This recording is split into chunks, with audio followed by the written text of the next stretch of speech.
Hey everybody, thank you for stopping by and hanging out with me today on this beautiful Saturday afternoon. That's what it is for me. I appreciate you stopping by and hanging out with me and spending time. I am Craig of Inspiration, your friendly neighborhood dungeon master, and we're going to be talking Daggerheart today. But first, I just got a really cool book in the mail that I wanted to show you all really quick. It's just like, it's so beautiful that I am really excited to show it off. It's just that good looking. Let me just check something once. Alright, yep, all good to go. Hey, Ari, how are you doing today? I'm doing pretty good. Oh, you're a little like cow? I think that's a cow? Cow? I don't know what that is. It is a beautiful Saturday. Do you want to see the cool book that I just got? Like, it's such a beautiful book. It is gorgeous. Like, it's really good. Would you like to see it?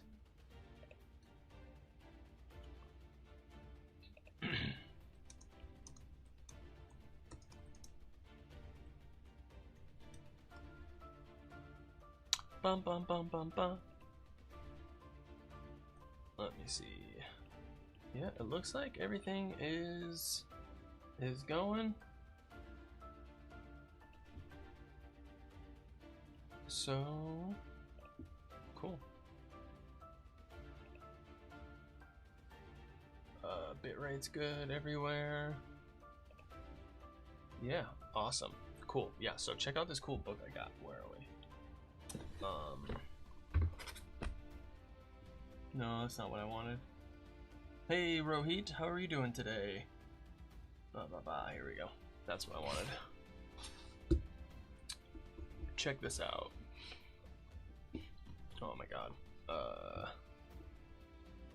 There we go. That's better. This is gonna be so cool. Let me know, please let me know if the volume on anything is too loud, too quiet, microphone, the music, what have you. But yeah, totally check this out.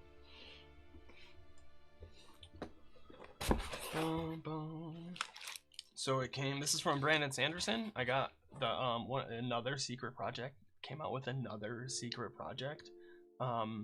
And yeah, I finally got it. It's from last year, but it came with this cool bookmark and pin and sticker and like, yeah, just check this out.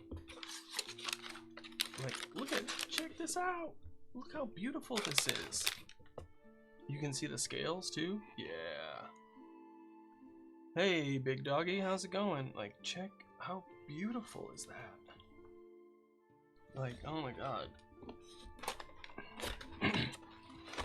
And so this is black leather with the gold trim. Oh yeah.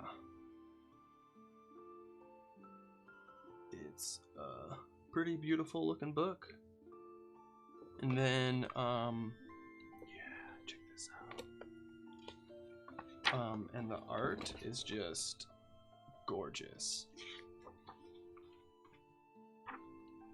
Let me see. Like these. Check that out.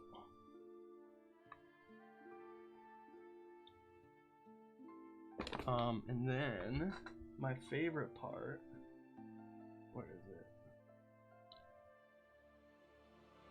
Come on. Yeah, like check out this art. Look how, like, this is glossy, you know? It's so beautiful.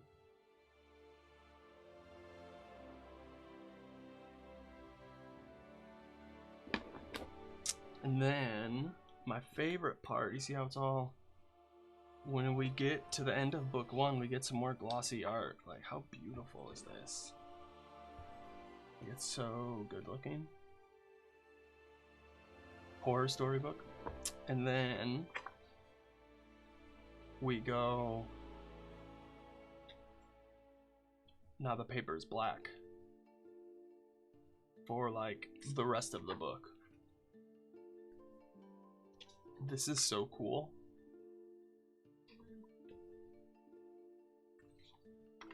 Like, this is one of my favorite things. Like, look, oh my god. Oh, this is like totally spoilers, but I don't care. So, the art is just so good. So good.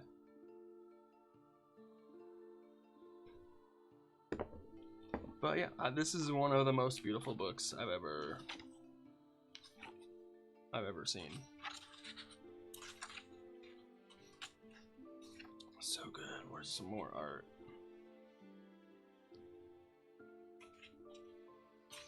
Like, yeah, just check that out. Like, these two birds. Man, such a good job of that bird, like having its head turned around completely all the way. It's just such a beautiful book. I feel bad handling it this much. It's so good.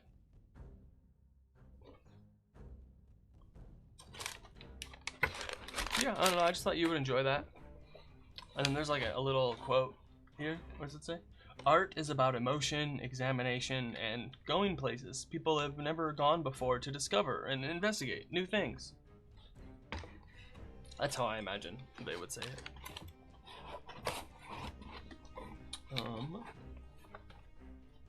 Oh no, and then, like, yeah, the little stuff it came with. Check this out. It's a little bookmark. Yeah. It's pretty cool. Doo-doo-doo. And then there's a little pin. I got a little chibi pin of the main character. It's so cool. I love it. Yeah, their name is Six of the Dusk. And they got two bird friends.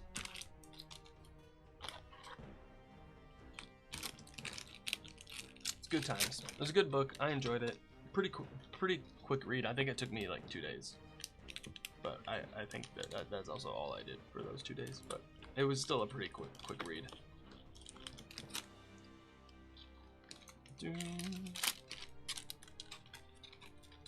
Awesome.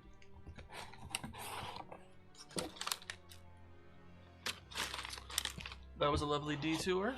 Thank you for indulging me.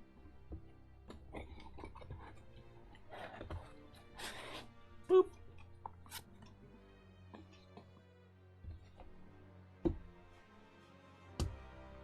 Awesome.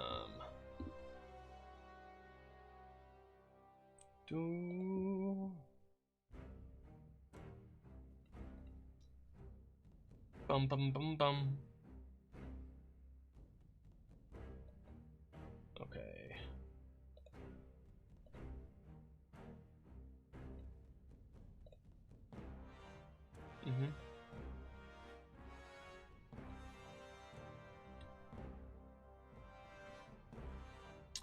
Awesome.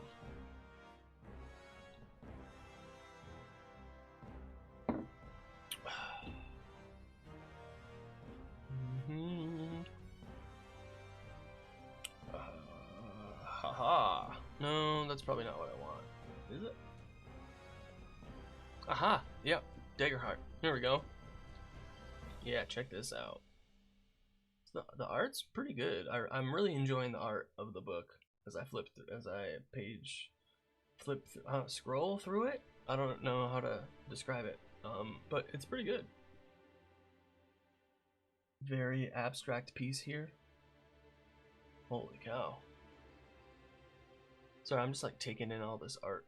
I haven't really like actually soaked it in before. Pretty good. Right. No, can I like endlessly scroll? How do I do that?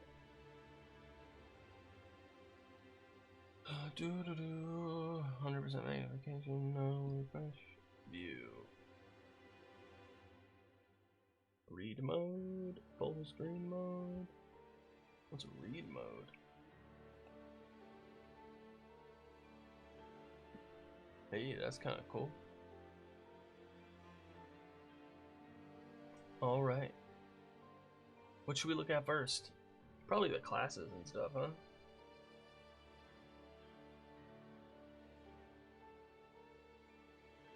Sweet, man, the art is like pretty good. I really like how, so yeah, there's the first part of the introduction. Welcome to Daggerheart. Kind of explain what a role-playing game is and what kind of game it is. But what I really like here is how this piece of art like pops over. It's on both pages. It's pretty cool. I like it in that way. But it doesn't have the background over here. It's pretty cool. I don't know. It's just interesting how they did that. I like it. Showing them healing themselves. That's pretty cool. And then what I really like too is how they talk about, like, this is a really good page for understanding the game, I think, because it does give these, like, all these touchstones, all these different games that they took from, and things like that, but also like books, films, television, video games, and then like all these different things that inspired the game, like specifically. So like the cipher system, the GM intrusions, with the fear interrupting the scene and stuff like that. So there's like some super cool stuff on here that they talk about that I highly recommend. If you like any of the stuff in this game, definitely go check out some of these things for sure. The Legend of Vox Machina, really, I mean, I guess that's good free press for your own thing, because somebody might go take a look at it. Core mechanics overview, like 2 paragraphs, nice and easy. I love it. Sessions and campaigns, 2 paragraphs, nice and easy, very succinct, explaining the duality dice and the damage dice. They said the dice players use in Daggerheart most commonly fall into 2 different categories: your duality dice and your damage dice. So your duality dice are the 2 different 12-sided dice, the 2d12s, and these dice embody fate and its effect on success. Your damage dice correspond to the weapon or spell your character wields, expressing the deadliness of a successful attack. Let me grab some dice. Let me grab some dice. Let me grab some dice.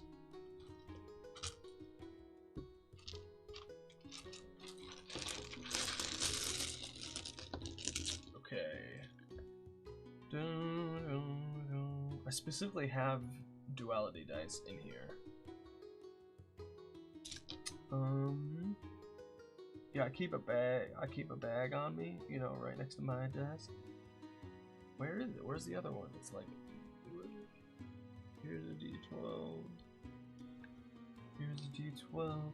Here's a D12. There's one. Ah, here it is. Found it. There we go. Here's like the hope and, oh, you can't see me. There we go. Here's like the hope and fear die that I have. Ooh. There we go. Nice. So I got a 7 and a 9, but the red one, the fear die, is higher, so the total is 16 with fear. That's how that would work. Okay, let me put these dice away. No, let me keep out a regular set. Just in case. 4, 5, 6, 7. There we go.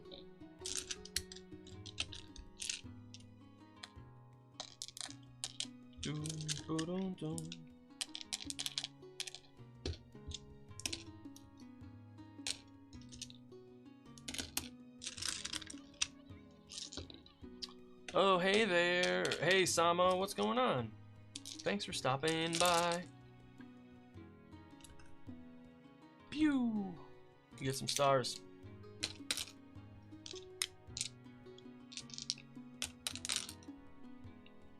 What's going on? Getting ready for my game? Nice. Yes.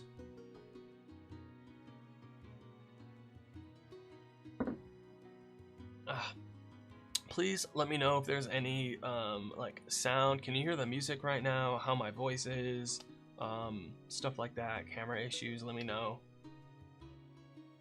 Okay, so bow. Boop. Also awaiting the latest addition to my Mega Dungeon collection. Like a product supplement, or do you mean like physical terrain?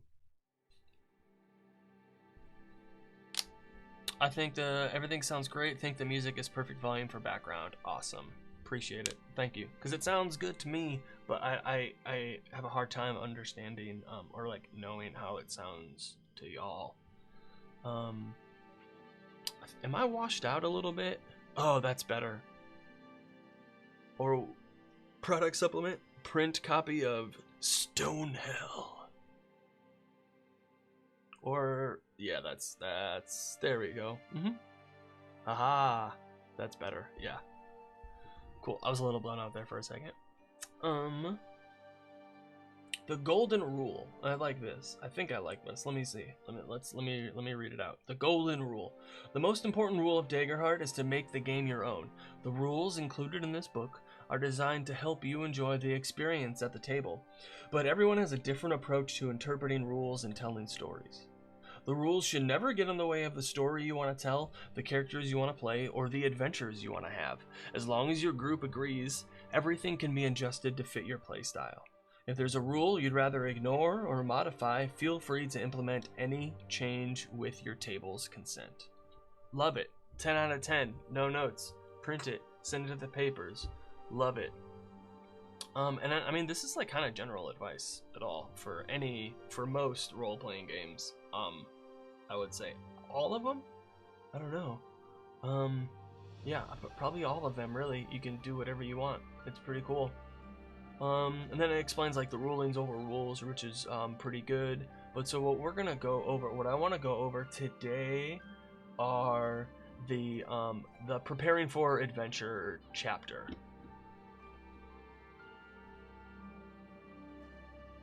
Sounds like the afterword in the first edition AD&D DMG. I need to write that down.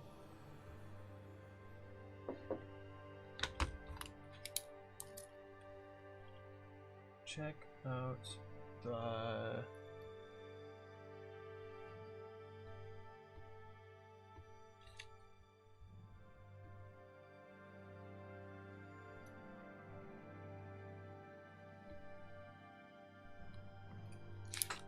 love it. Would love to compare the two.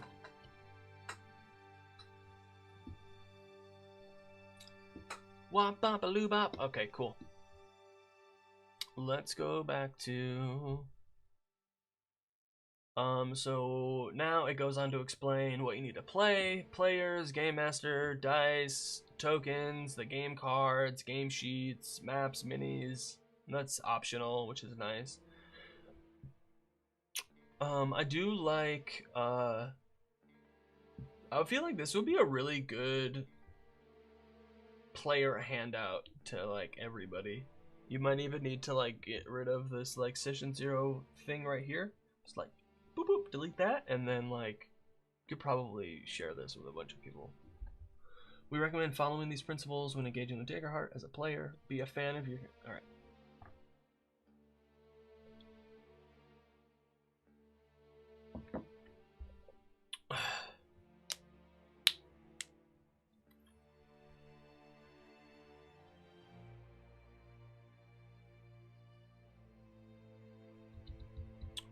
Be a fan of your character and their journey. Spotlight your friends. Address the characters and address the players. Build the world together. Play to find out what happens and hold on gently. I mean, that's all pretty good. What's the Speak to other characters within the world of the fiction. Speak to other players outside of the fiction. As you play, be considerate of their preferences and desires. Okay. Building world together.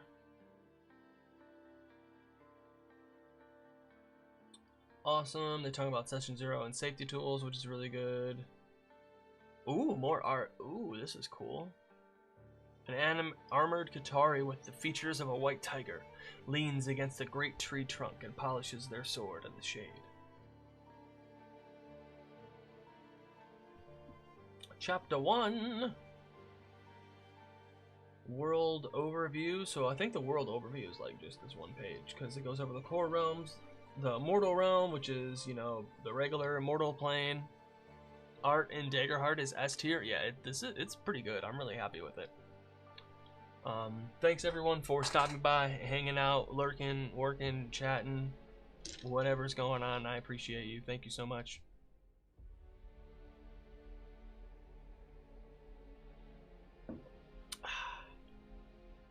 It's okay, little computer. I believe in you, little guy.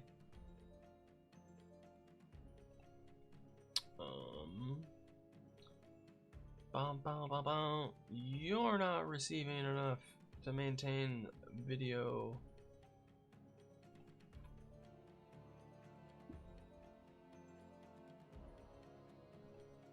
I wonder.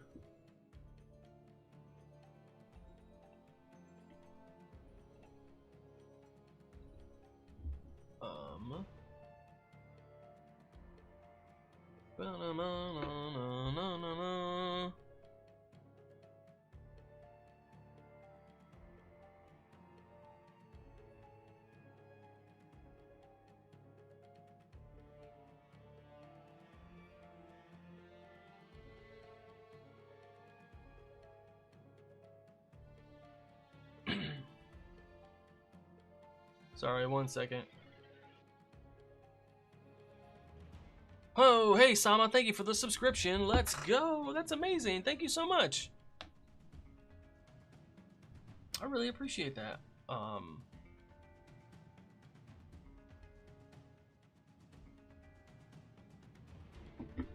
Cool. Okay, back to the action. Here we go. Thank you so much. I really appreciate that, Sama. Okay, cool. So we have the mortal realm, which is, like I said, the mortal plane. There's the hollows above. Maybe help you get a bigger hard drive. No, it's not the Hussars. I have plenty of space. That's not the problem. But yes, thank you. I really appreciate that. Every little bit helps a lot. It really does. So yeah, there's the mortal realm, the hollows above, which is like, you know, the heavens. Oh, thank you, Alti. Appreciate it.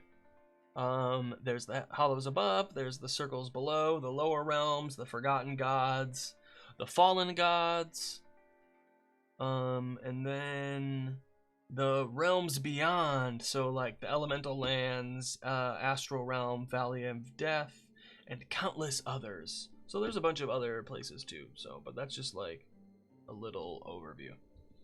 Then we have magic and spells, and they are explained on the cards. And then they also talk about flavoring the game. You can flavor the rogue's magic, you can flavor items, anything pretty much you can flavor differently if you want to. Especially as long as you're keeping the mechanics the same. The ideas in Daggerheart around campaign frames are absolutely brilliant. Yeah, I really want to look at those too. Character creation. You know what? In fact, let's go take a look at that now, because where are they? Campaign frames 253.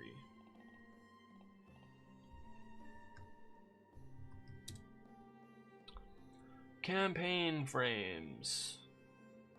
A pitch to present to players, suggestions for the tone, feel, themes, and touchstones, overview of the campaign's background, guidance for how certain communities, ancestries, and classes fit into the setting. Yeah, the art is very pretty. Like, oh, whoa, wow. Okay, hold on. And then setting distinctions, inciting incidents, special mechanics, questions to consider during session 0. You can find each campaign frame map in the appendix or online, so there's a breakdown. Hey HJ, thank you so much for saying hello. I really appreciate that. Yay. Pitch the campaign, provide the foundations, guide their characters, build a map. Oh yeah, because you build the map together too. That's what's really cool as well. I gotta play this game. Run a session 0. Use the provided insight and incident, or write your own. Okay. Cool. The pitch. The Wither Wild. Man, this is so cool. This art, this full frame art is really cool. The full page art is like, And like, what's cool is what I'm guessing is that because they're all laid out in a similar way, it'll be easy for people to homebrew their own as well, if that makes any sense. Because like, it kind of says what to do. Essentially, you make these things. Like, if you want to make your own campaign frame, here you go. That's what you do. And I mean, that's kind of like, if you did this for Dungeons and Dragons, if you did this for most games, most fantasy games that are like in this style, I think would, Shadow Dark, it's kind of like, this is like a really good session 0 information that's like part of the campaign, you know? Like any system, really. Yeah, exactly, that's what I'm saying. Like Dungeon Crawl Classics, what else would it work for?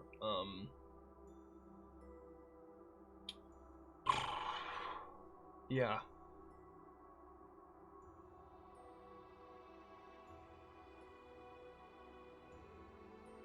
Yeah, I think there's so many games out there that this would work for. It's pretty good.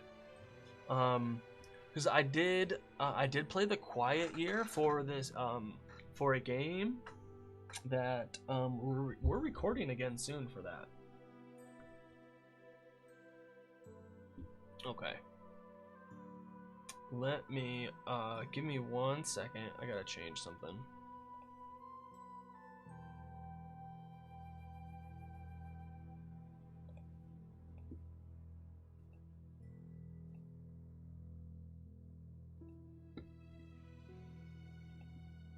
Cool. Awesome. Started a new campaign for my online group a week from Sunday, and while I already run one group in that world, I'm going to format the information in the frame format for my online group. Yeah, that's pretty good. I like that a lot. I think I'm gonna I probably will start doing something similar myself. And like, I wonder. And so there's like different ways. I think creators can like start sharing their world. Like, you don't need to make a 64-page setting book or like a huge, like Kickstarter thing. You could make a 4 or 5 page campaign frame that you could give away for free, sell, whatever it is, put it on drive-through. Not DM's Guild, put it on drive-through, put it everywhere you can, and people can find your world that way. And you can make a series of campaign frames that are in that same world also, each maybe in a different region. And I need to write this down. That's a really good idea. I should do that for my stuff. Come on, Craig. See, this is how I have ideas.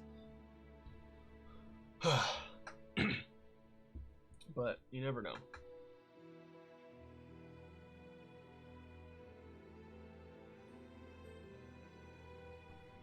You never know.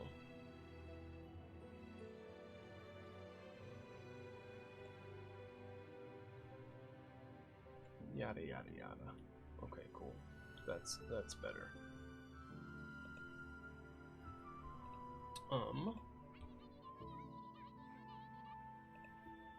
I give away everything for free as I steal all kinds of things. I can't keep track of who I stole what from. No, I feel that 100%.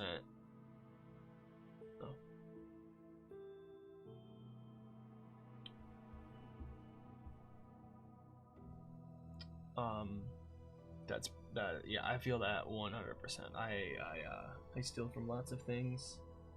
It helps to like, I think it helps like replenishing your like well of creativity in between sessions is very important to be able to like, I think, improvise things on the fly.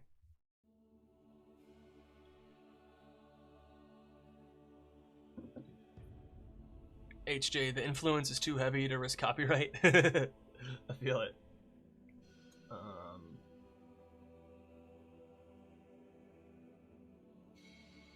Dope. Okay, so my Dragon Villian Senex Malventus has attributes I stole from a YouTube video that I cannot for the life of me remember who made it. Dude, it be like that. It totally be like that sometimes. Because like I take from books, movies, like anything I've watched or read or like listened to, music, I'll take ideas from also, or just like the themes and moods that it gives me.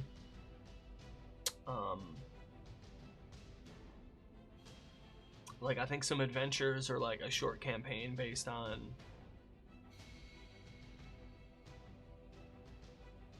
or maybe that would be a better backstory or a character arc. There's some good Mars Volta stuff out there. I don't know. Let's go back. The Witherwild. When an invading nation attacks an ancient forest deity, a virulent overgrowth spreads throughout the land. Virulent? Read this section to your players to introduce them to the campaign. Even cliches have an origin. Originality is smashing too many things together to recognize each individual influence.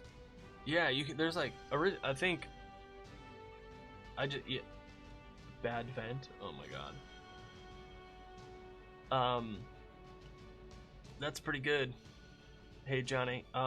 It's like for me, originality is coming from the heart. Like I don't think like this is what I think the originality is coming from the origin, right? To be original means to come from the origin. So I would say coming from the heart, even if you're borrowing and stealing, but you make it your own thing with your own twist and new ideas to it. I think is coming from the origin, as long as you're doing it, like I said, not copying, but like more so using as influence, more so using as frames, more so using as examples. I think is definitely very original. And that's, like you said, and that's essentially what's happening, and what I'm talking about is smashing together too many things until no one recognizes them.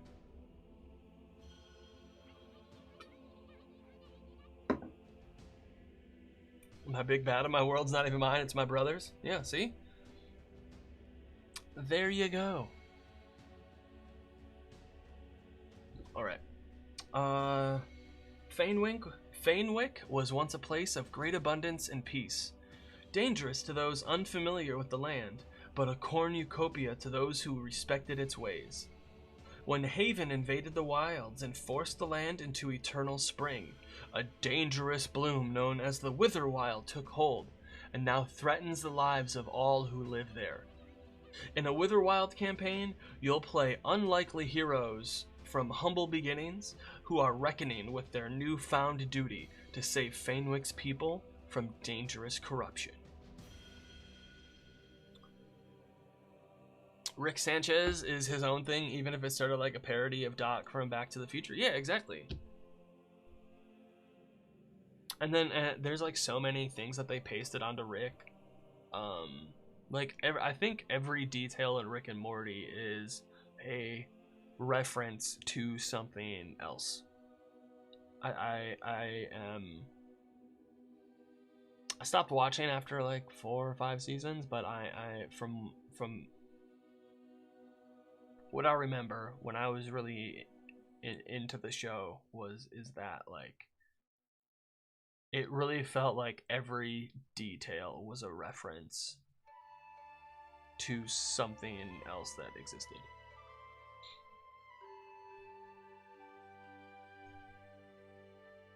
Okay.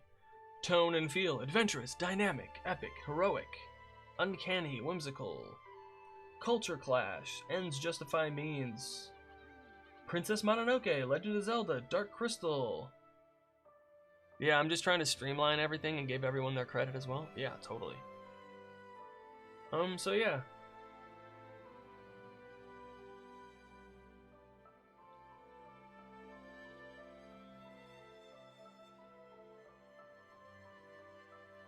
Cool.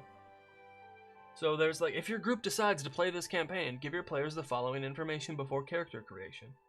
Alright. So this looks interesting. This looks like a really good, I'd probably rather want to play in this than run this. So there's an overview. All communities are available, but some have unique aspects.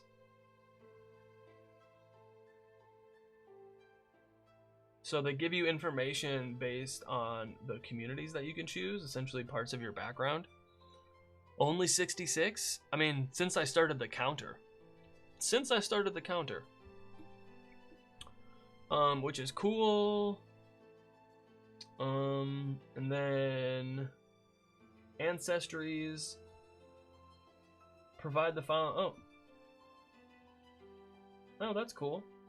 Clanks from Haven are commonly made from iron and steel, while clanks from Fanewick are typically constructed from wood and stone. All classes are available, but some have unique aspects. Okay. That's cool. Druids, rangers, sorcerers are commonly found throughout Fanewick, whereas warriors and wizards are more prevalent in Haven. The Haven army sends spies into Fanewick communities? Whoa!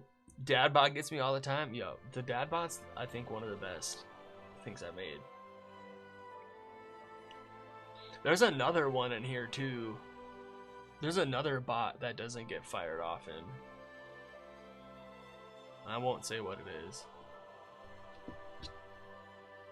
It'll just happen one day.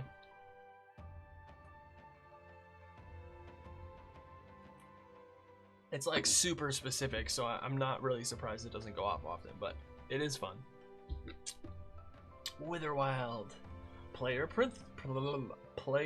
principles. Make the invasion personal. Treat death with importance. Embrace vulnerability.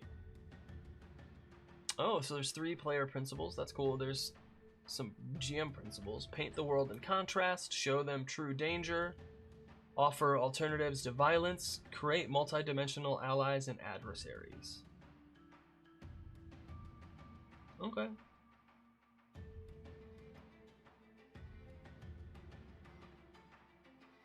Alright, okay. Distinctions. The weeks of day and night. The day and night cycle occurs weekly. Whoa!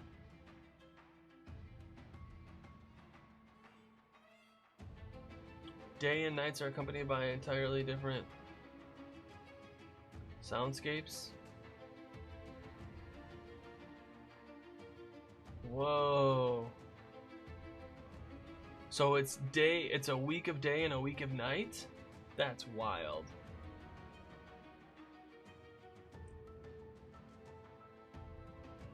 So a bunch of people are getting sick. The Lady's Veil.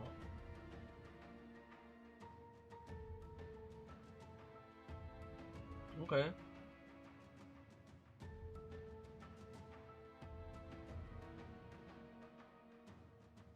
They're just trying to make a cure for their sickness. So the Witherwild, yada yada yada.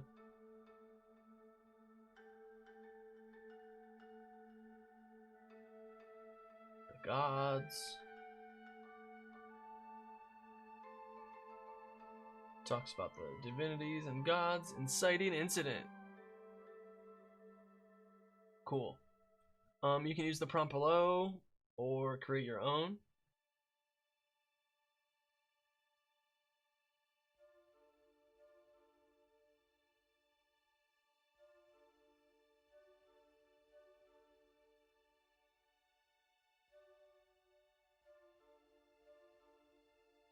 Okay.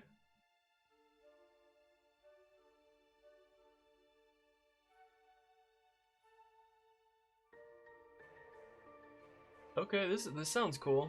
So there's like the party is sent to go stop some people that they like. I like these questions. So the party the party is sent an invitation from Haven to meet with Creel, a spy master. Is his information correct? Does he have his own motivation? What will they do when they find what will they do when they find the person they're looking for? Bring her to justice, side with her, attempt to like do the task for them. So that's pretty cool.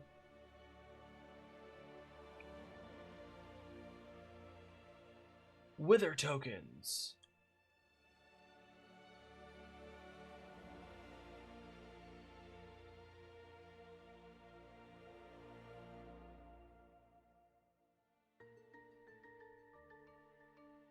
Witherwild.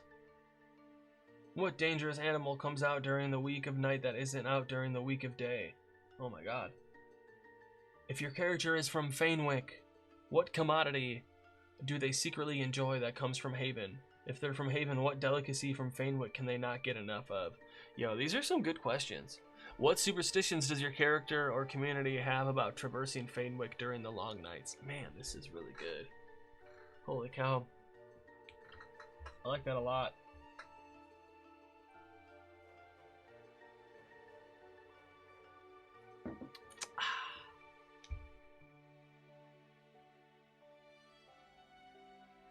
Long brewing tensions between rival nations boil over, threatening all-out war. Sorry, it just sounded like an old news story. 5 banners burning. Complexity rating 2. A Song of Ice and Fire, Avatar, Babylon 5, Born to the Blade, Dragon Age Inquisition. 5 years into an armistice that ended a decade of warfare, the threat of renewed conflict looms over the continent of Alphys. 5 nations in a delicate web of alliances and rivalries seek to exploit the opportunities granted by this period of rapid magical, political, and social change. All 5 nations deploy agents to strengthen alliances, sabotage foes, and tip the balance of power in their favor. In a 5 banners burning campaign, you'll play heroes caught up in the twisting and ever-escalating conflict between nations, contending with competing loyalties, generational grudges, and opportunistic villains.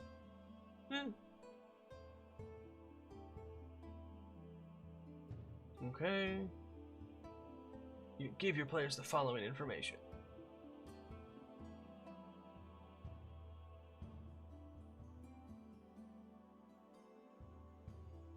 Okay.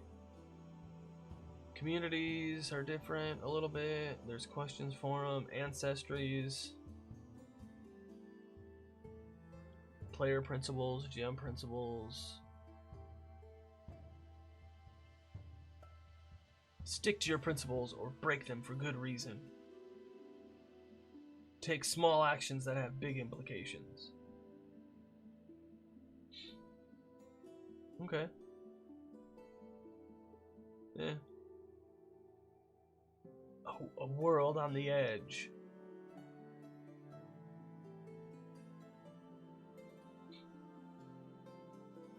The inciting incident.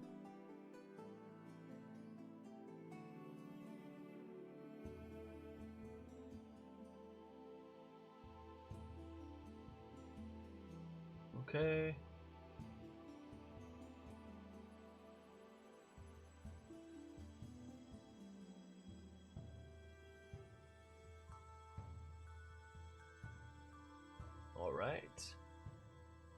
That sounds meh.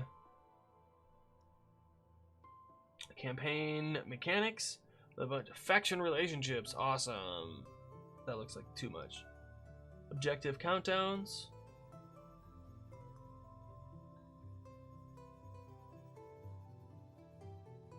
Beast feast.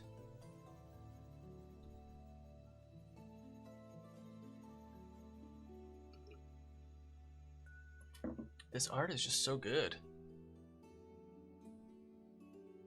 You know?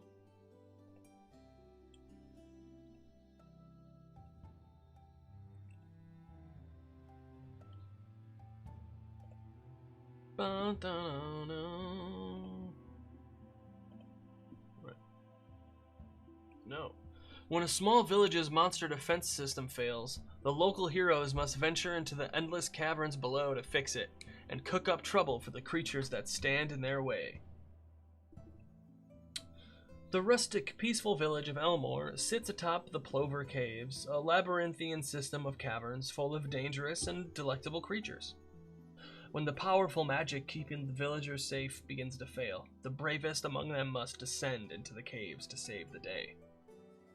In a Beast Feast campaign, you'll play everyday heroes diving into the Plover Caves to reignite the magic lure that lies in its depths, and cook up delicious meals. Welcome to a culinary world of zoophagous delight, where the beasts you fight become the food you eat. Alright, y'all, I got ads starting in just under 5 minutes, and I'm going to take a little break when that happens. Overview. Cool. So there's just like these caves, communities. All ancestries are available. Fungrel. Fungrel can hear mushrooms screaming as they are harvested. Oh no!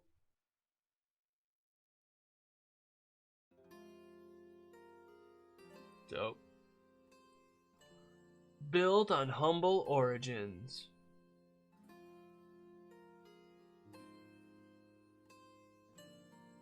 Make it delicious. This is all cool info.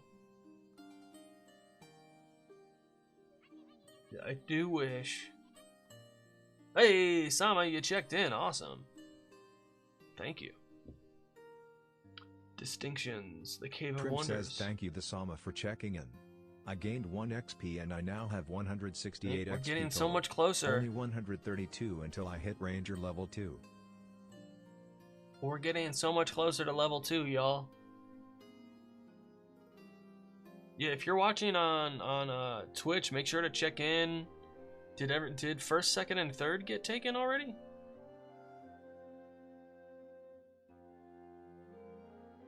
Oh, third hasn't been taken yet. That also gives XP.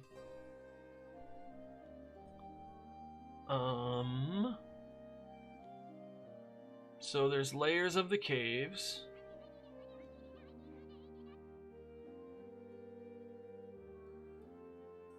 Four distinct layers, but there are many. Hey, the Sama was third, let's go. Reflection of the stars. There's a lake, that's cool. Catacombs.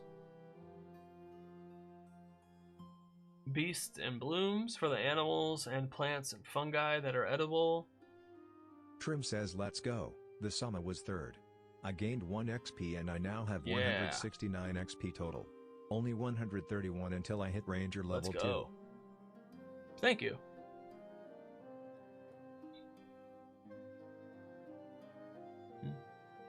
Well.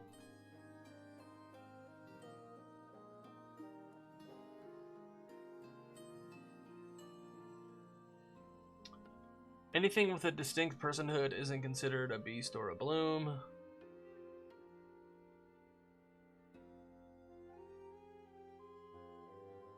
The lure is the orb of concentrated magic.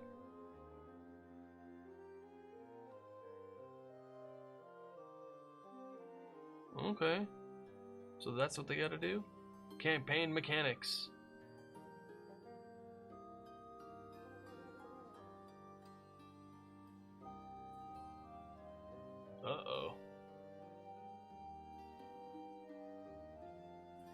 Primary magic weapons.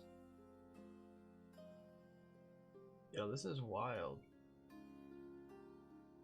Making a beast feast?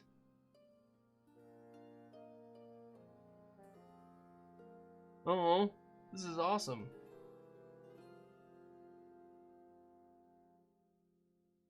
There's a whole thing for making stuff. Alright. I like this. Next level feast. Holy cow's milk? That's hilarious.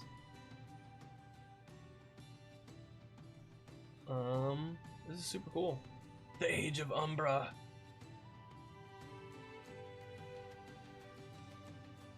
Cool. A century has passed since the god king Othedius betrayed the Pantheon, provoking divine punishment and abandonment by the gods that left the realm of the Halcyon domain shattered, desolate, and eternally cursed. Alright, cool. Mayor Dougie. Alright, cool. I'm going to take a break right now, and I'll be back in a few minutes. Thank you, everybody, for stopping by and hanging out. I really appreciate you. Oh, boy. Oh, where is it? BRB.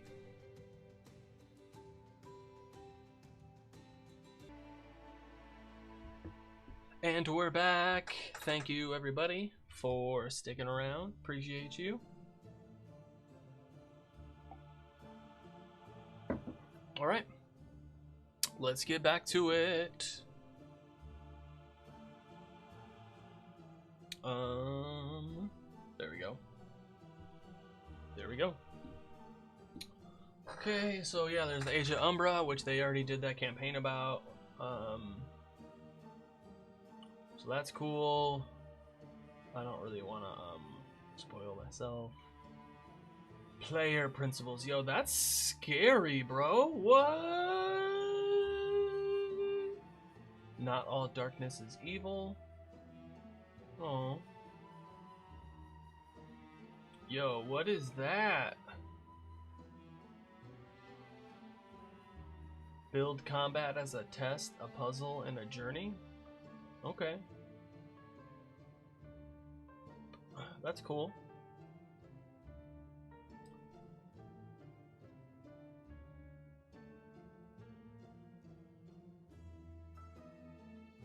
Bringing a bit of pathos and humanity to some threats can lead to a deliciously conflicted showdown, and might guide the players to consider other means to victory than just slaughter. Pay some mind to alternative victory conditions that you can tease out through adversary behavior, environmental descriptions, historical recollection, or dialogue. If the players start to develop a unique theory on how to cleanse, befriend, or absolve their foe of their violent views in ways you hadn't accounted for, be open to following the logic and excitement of that narrative thread and ask the players questions that can help you explore that avenue together. Alright.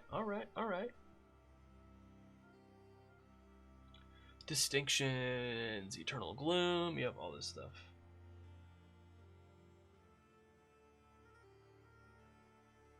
Dun dun dun. I think this is what happened.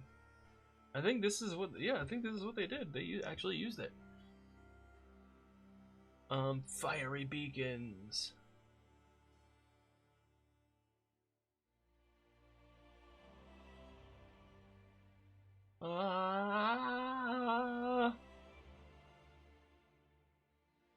Okay, luring darkness.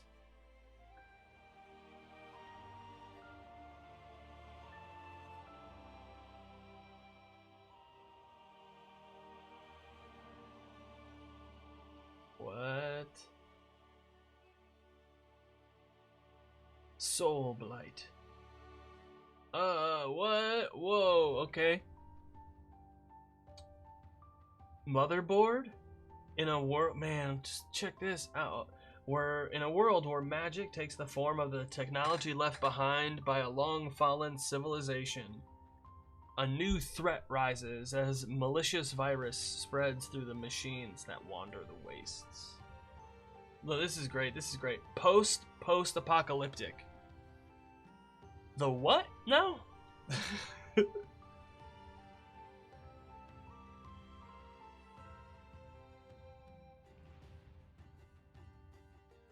Oh.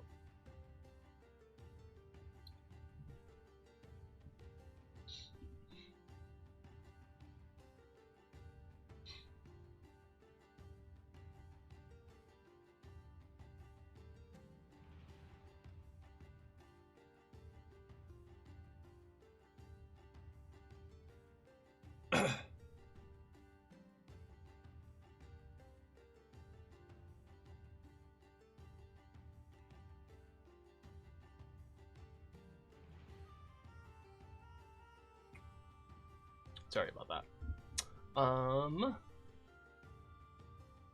Motherboard. This sounds interesting.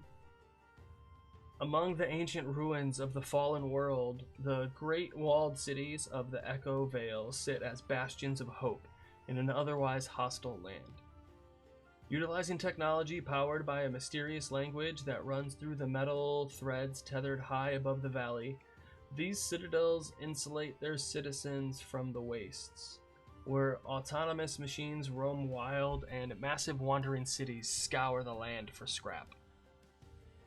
But when a malicious virus infects the machine beasts that work alongside the people of the valley, the once docile creations turn violent.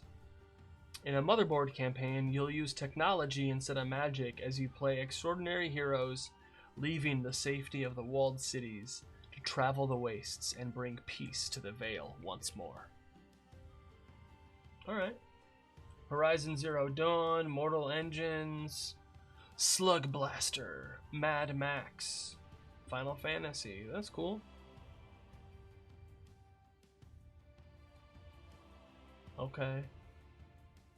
It's called the Echo Vale because people live among the echoes of a fallen civilization. Feel that.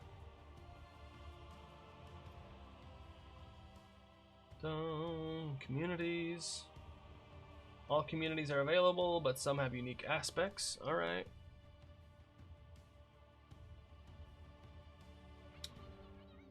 All the classes are available. Howdy, hey Saharan, what's going on? Some ancestries are not available.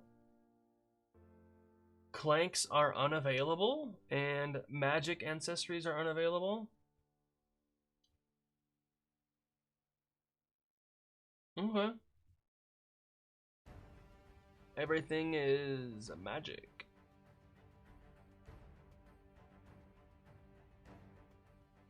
Okay. Beastbound Rangers.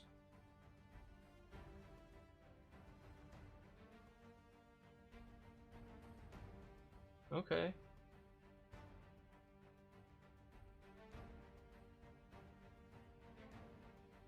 Oh. Companion Seraphs. Worship the motherboard.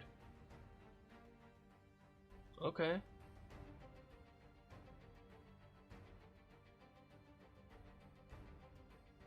Player principles. Create a shared language. Man, the art in this is just so good. Pit tradition against progress. Okay.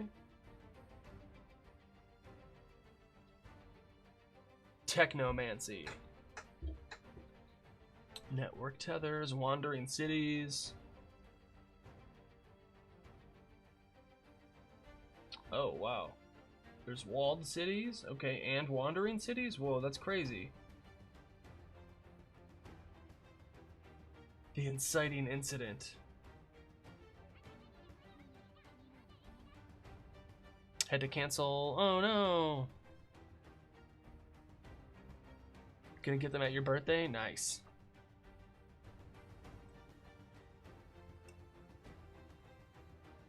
Yeah, scheduling issues be like that. Sorry to hear that.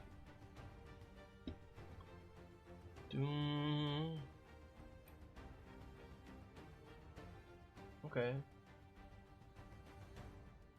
Nobody expects a birthday RPG session? You can't, like, it's hard to say no. Like, hey guys, it's my birthday, you want to play a game? Yeah. You can't, like, it's the best way to get someone to try a new game.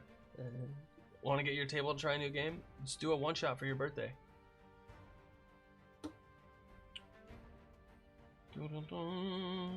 Campaign mechanic tech damage.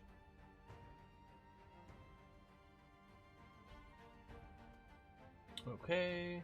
Augments armor. Okay. So this is definitely some extra mechanics going on with this. Dun, dun, dun. Motherboard.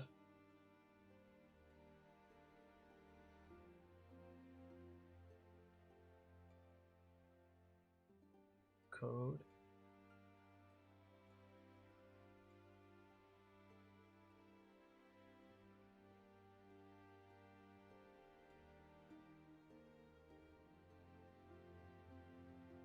What?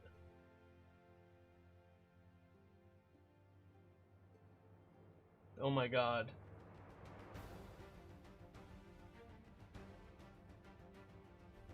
Sounds awesome. I remember Critical Role was Vox Machina that started as a birthday gift for Liam. Yeah, exactly.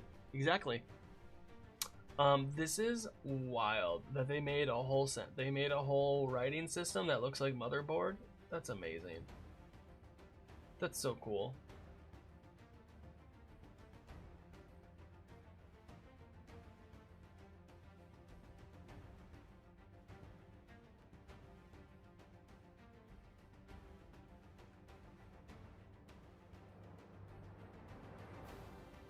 Okay.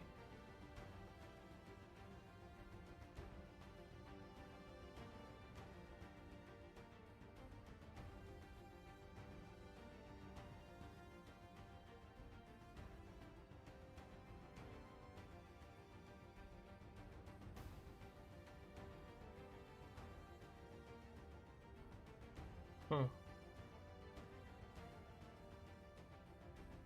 Yo, I can't even, that's wild. There's a whole, whew, oh boy, that's too much, way too much. Colossus of the Drylands? Ooh. A prosperous region of gunslingers and outlaws has fallen into terror as colossal creatures awaken from beneath the earth. And they're doing a series of one-shots with a bunch of these campaign frames also. I think they just released the first one. So, like, that's pretty cool.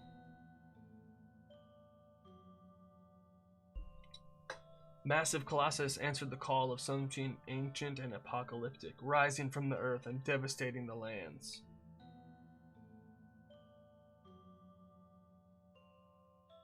You'll play a heroic posse of mavericks who must save their home from a legion of colossi and a primordial god seeking vengeance. So this is Shadow of the Colossus meets Red Dead Redemption. Okay. That sounds kind of cool.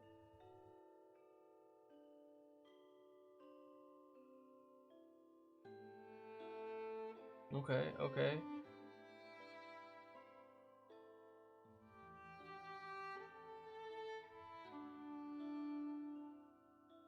Mm-hmm.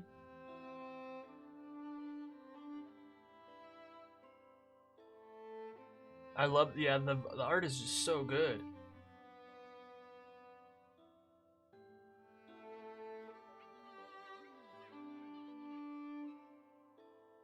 Looks like Daggerheart aims at a very broad player base. Yeah.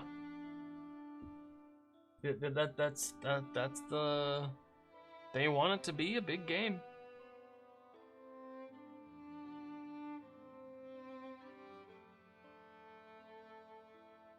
Dun, dun, dun.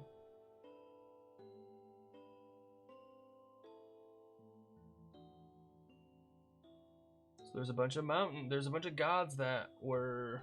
There's old gods and new gods.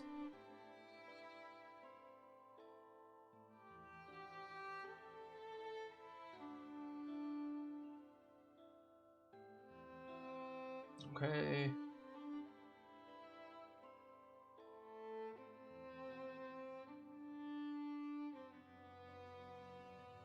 Dum dum dum. Worship no gods, but the earning and spending of gold. Okay, communities. Just look at it. This art's pretty good. Oh my god, that is great. I love that. Come on, there we go. That is, I like that a lot. That's good. Ancestries, classes. Okay. Yeah, I think it will. I think it's like it'll be good, like, cause we got you know D&D, we got Daggerheart, we got Draw Steel, we got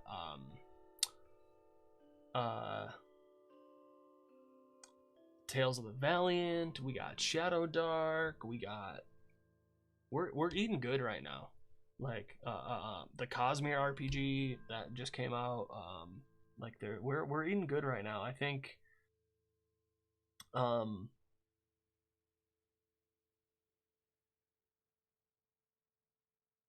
definitely, like you said, want more people to play other games for sure. Ride like the wind. What? You get all these mounts? Oh, a shadow beast? A giant goat? A giant centipede? This is awesome. Okay, now this might be one that I would want. This sounds cool. It's awesome.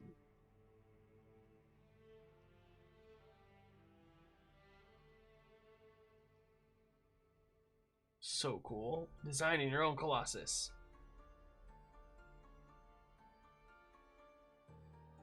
Okay.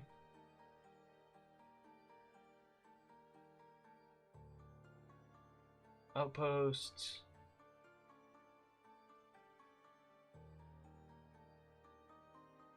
With the AI influence rocking so hard, it won't be far from a future when systemless virtual ttrpg becomes mainstream.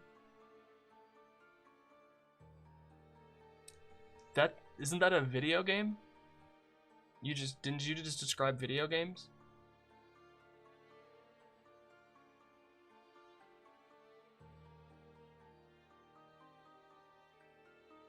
Video games are already popular. Dungeon AI. I mean, like, people are gonna do it. It sounds horrible. Like, I think what's gonna happen is like that will be a way to entertain yourself. But I do think that the real experience. I mean, this sounds really fucked up, but like the AI as DM, yeah. I mean, but the thing is like, I still think people are gonna want human interaction because that's the one thing that AI can't do. It can't be multiple people hanging out together.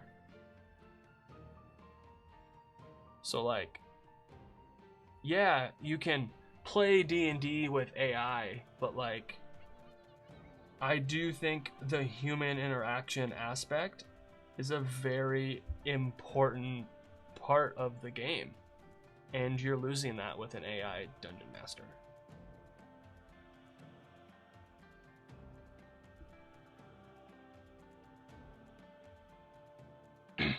People would have to pay premium for a real human DM. People are doing it for free though. Like, that's the thing. Like, why would you're gonna have to pay for the AI? Because that's the thing. Like, if AI could do all of these things, like, they're just trying to pass the buck off to some people. Like, I think there's a big AI bubble for like, yeah, it can do all these things. Should it? Like, is it worth all the waste of energy and water to do all of that stuff? It just doesn't make sense. Like, I understand AI for medicine, for research. I get that. I don't get replacing humans. That makes absolutely no sense.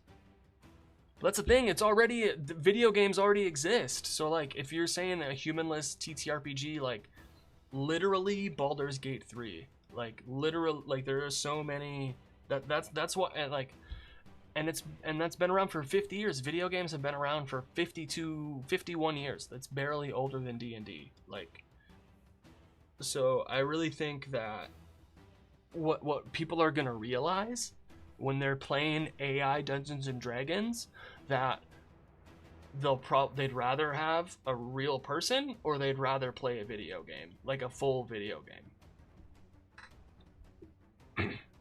because it's just regressing. Everything in the AI LLM is just regressing towards the middle. It's not like kicking out new stuff.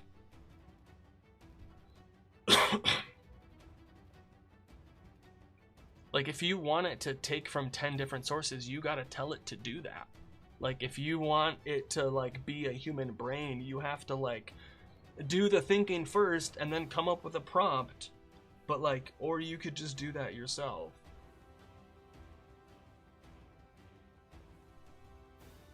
Yeah, it's wild.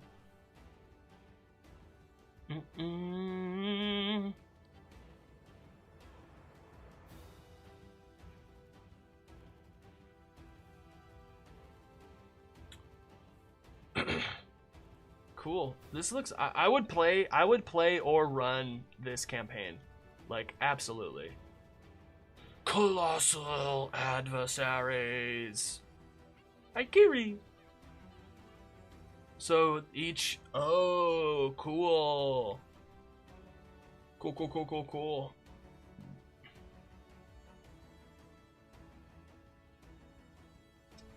That's what I'm saying. The human interaction is irreplaceable. I don't think, no matter how good the AI gets, and like that's part of the point. I think part of the point of Westworld is like, it can look human. If we know it's a robot, we're gonna treat it like shit. We're gonna treat it poorly. I love the fact they went a little crazy with the monsters. Yeah, this is so cool. I'm really, and what they do is with the Colossus stat blocks is you segment their form up to like 6 or maybe more stat blocks. That is so cool. That's super cool. I like that a lot. That's super smart. I got into D&D exactly looking for human connection. That's what I'm saying, man. And like, for a lot of people, even if they're playing online, that like the scheduled D&D game in person or online is also a way to hang out with people, with friends.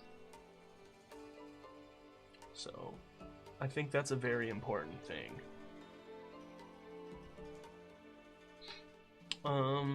Yeah, that's cool. So all these different ways to make colossal stat blocks, that's pretty sweet. Building colossi as a puzzle. Okay.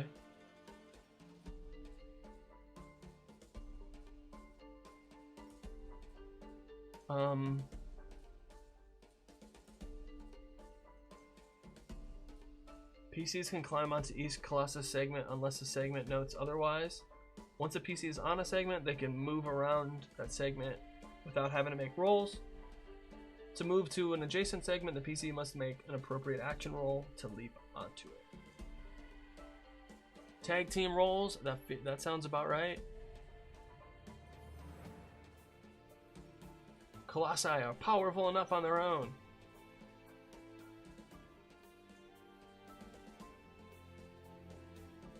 Okay. Man, that's so cool. Colossus maps. Smart.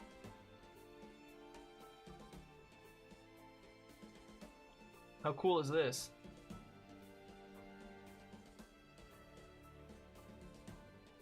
Super smart. Whoa.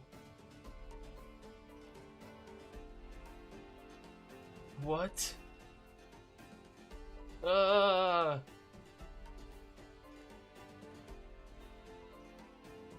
What? Loneliness epidemic? Where does AI coming in to make people think that this is a good idea?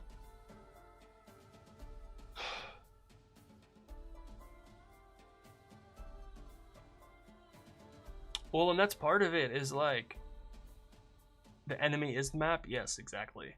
I like that too. It's like,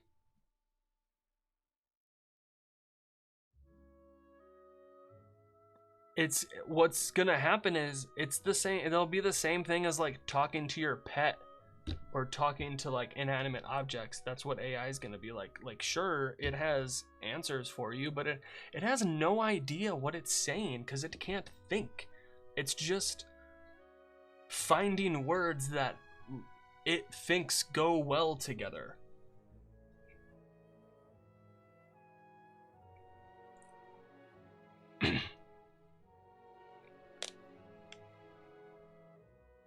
And like, I see some use for it, but I don't see it being creative. Like, that doesn't make sense to me. It dealing with actual data, I think is totally fine. With real concrete stuff that is immutable, I think is totally cool. But once you go into the realm of like creativity or like replacing the like human part, that's where like I think stuff gets messed up and shouldn't be happening. Do. Okay. Oh, what? Crab-like mountainous beast whose children scurry in and around her, bringing food as tribute. Okay. No, thank you.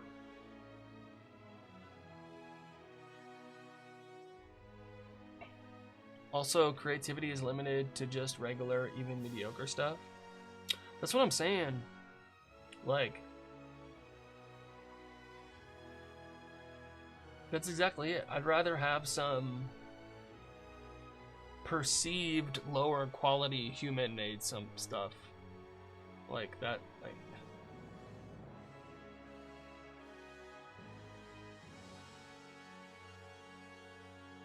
yeah, because it's the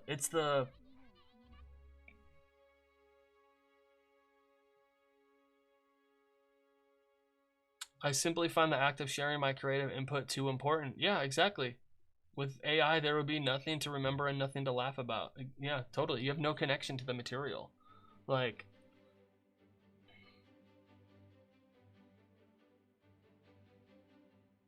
yeah, it's just, dun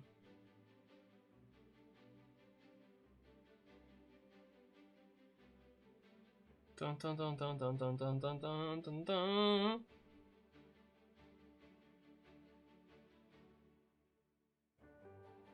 What?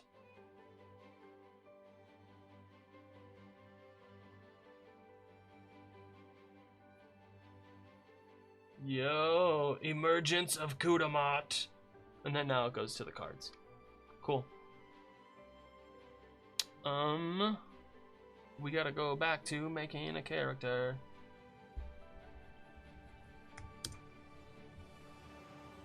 Man, this music's good.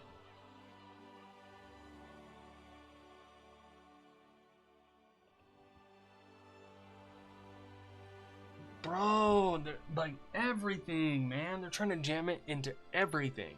Everything. And I'm just like, why, man? Like, spell check sucks, bro. Spell check is trash. And you're trying to tell me that, like, you want AI and everything? AI as a replacement for mental health treatment? Man. So like the thing is, they're so close, Johnny. They're so close because what they're saying is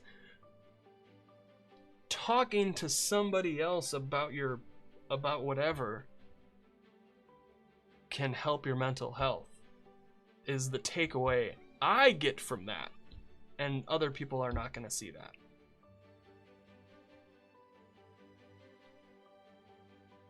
Lower the entry to ttrpgs by not needing other people and charge for the privilege. That's the thing, is it's already, you can play Dungeons and Dragons for free for your whole life without spending any money for your whole entire life. It's already free. The card-based stuff does help. I like having abilities like that. It can. I do want to try that. I think that'll be nice. There's a bunch of other ttrpg games that are free also. There's like so much free content out there. It's crazy. This is in the Creative Commons, and they have an SRD for this too, so you could play the game using that.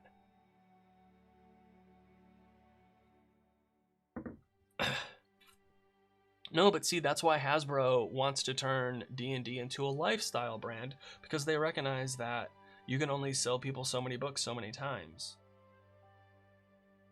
But if you can also sell them a t-shirt and a backpack and movies and toys and books and stuff like that, and Mad Libs and all these different branded things, then you can build a connection to the community, especially when it's done with love, but also like keep the game going without as much like has to be the #1 selling amazing thing all going up all the time. Seems like we got two things going on. Yeah, it'd be like that. I contain multitudes.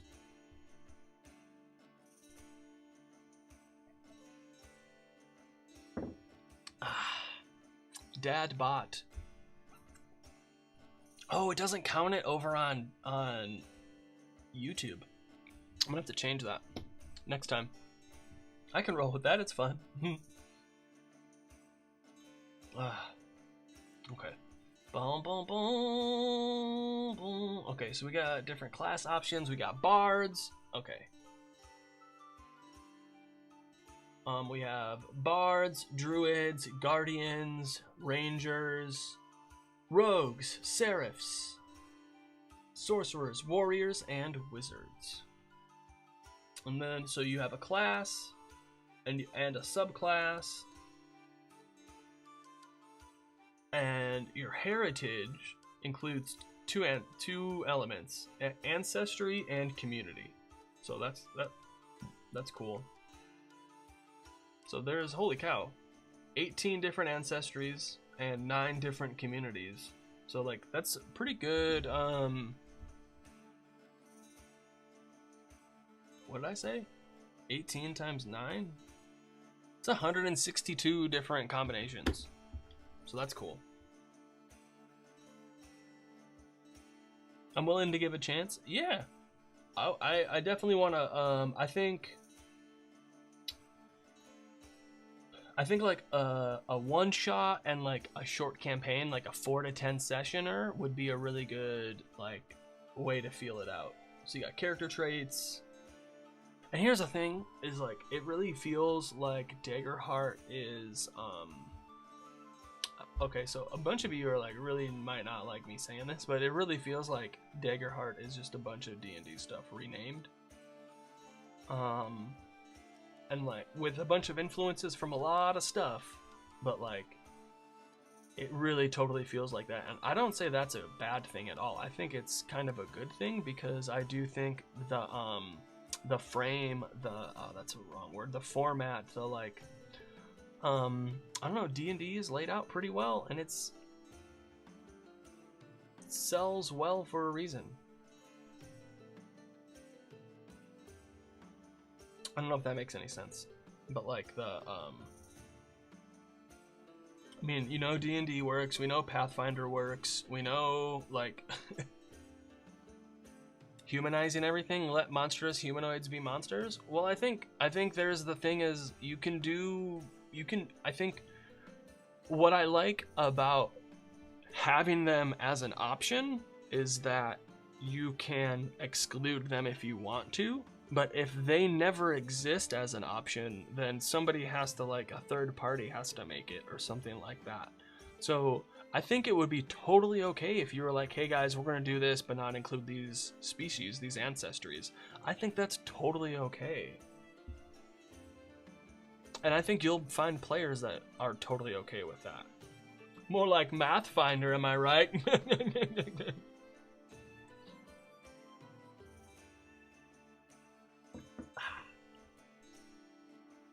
Yeah. Does that make sense? I think it's like having them as an option, but making everything an offshoot of human. I mean, it's just, I don't know if everything is, what else do you call it? I mean, that's just the word that we have for it.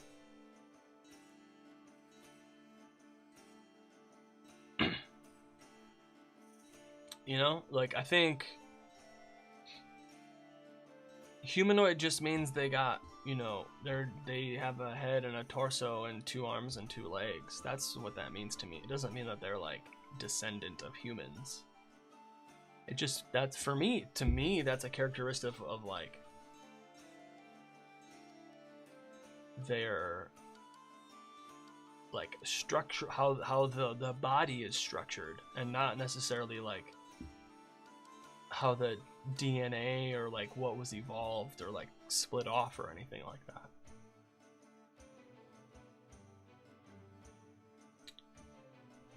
Like, I don't think we have, where are we? No, I want to go like, okay, here we are, blah blah blah, ancestries. Because like do you think, like, to me, it's not, like, to me, I don't necessarily think that, like, a human fucked a goat and came up with a goat person. Like, I don't think, like, a human fucked a cow and came up with a cow person. I don't think a turtle fucked a human and came up with a turtle person. Like, they just evolve, like, things just evolve into this way, and since we call ourselves humans, we center it on us. Yeah, I think so too. That's said well, Sama. The choice to use the term race got, like, yeah, because it's not, because I feel like race implies like different shades of the same species, rather than like you're saying, different intelligent species that exists independent of themselves.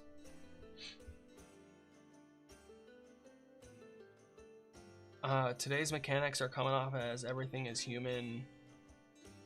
I don't really get that, but that's me. That's, I'm not really picking that up. I could see like the art in the book may show that type of earth culture to that fantasy race, but I don't necessarily think that they are saying elves are American, orcs are German, bugbears are French. I think they are just being diverse in the art.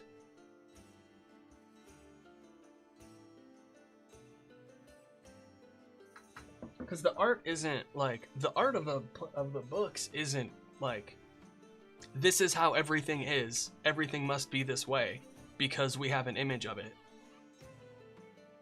All my bugbears, I mean, all bugbears are now French.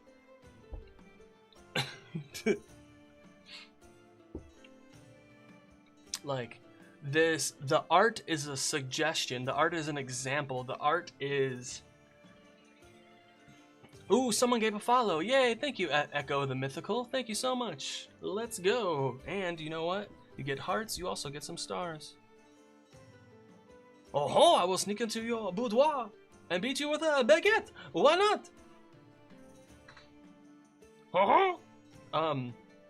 So I think that it's a suggestion. It's a good way to, because that's the thing, is like, we can only use our point of view. We can only use a human point of view. We can only use, we can only use like Earth and humans as an example, because that's all we know. We don't have any other intelligent species out there that have civilizations. Like, everything is either like Earth and human, or fantasy imagination created by humans living on Earth.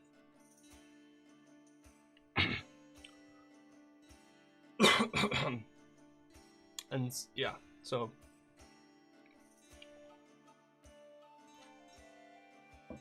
and like it can be helpful, especially as a dungeon master, to use metaphor and simile to describe things to help.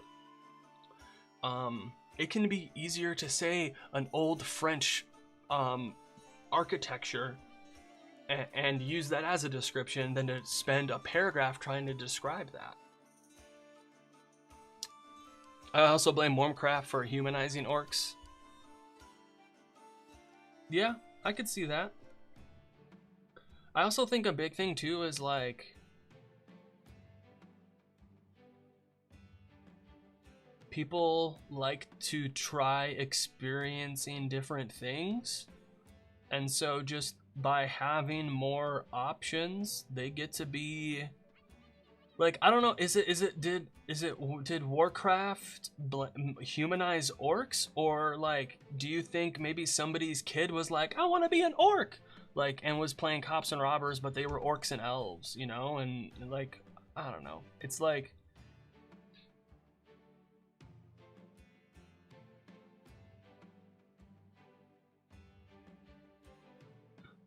I don't think. Oh, hey, thank you so much for Echo the Mythical. You are all good. Appreciate you. Thank you so much. Thanks for stopping by. I think. Yeah, everyone give some hype and love for Echo the Mythical. I think it's okay to have orcs as savage monsters. I think it's okay to have them as misunderstood noble warriors, corrupted away from their path. What I don't think is okay is saying that those orcs are a stand-in for a specific group of people. That's not okay. I think using people as a touchstone or as a starting point to like for different things is okay, but like specifically like just swapping in a monster for a group of people is like not okay.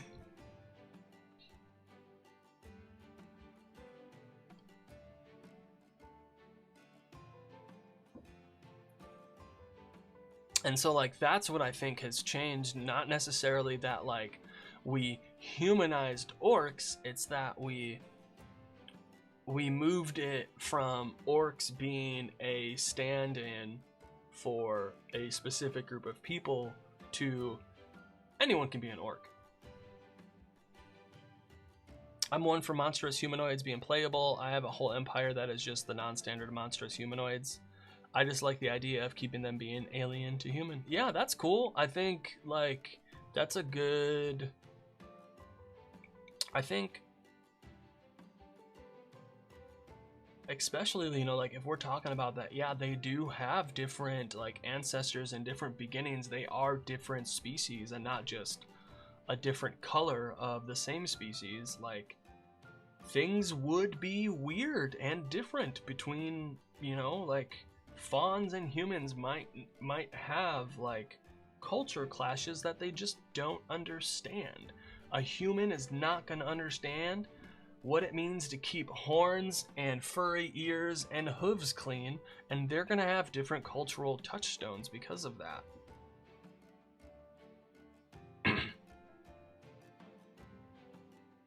You know, like a fungrel, a human is not, I mean, a fawn is not going to understand having to keep their mushroom caps clean, or what it, I don't know what it is.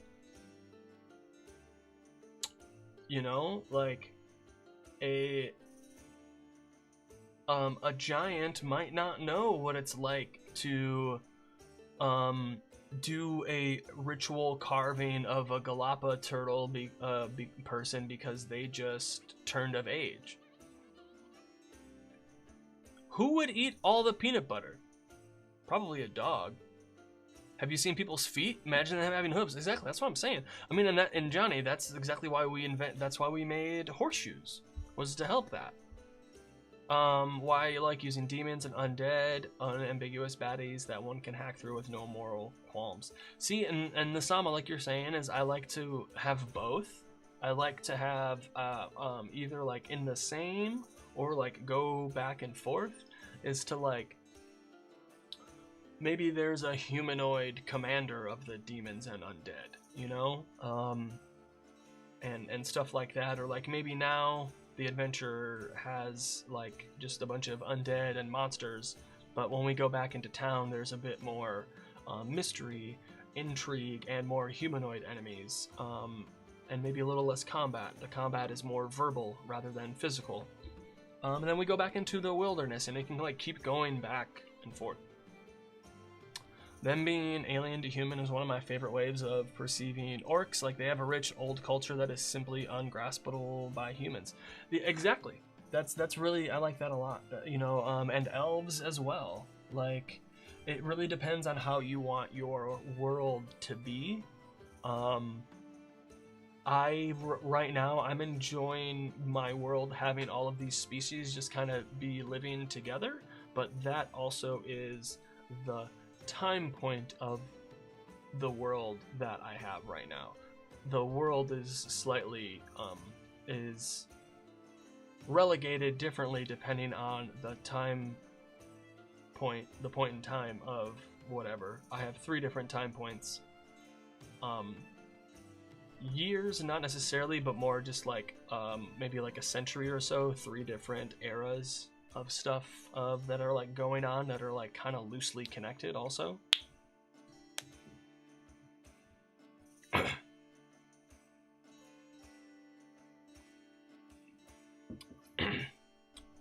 Yeah, no, I usually use a lot of humanoids, but I don't play the good evil game, just motivations. Yeah, me too. I don't really use the alignment much anymore. Why treat monstrous humanoids as NPCs? Yeah, exactly. The orc is a barbarian, not just an orc. Yeah, totally.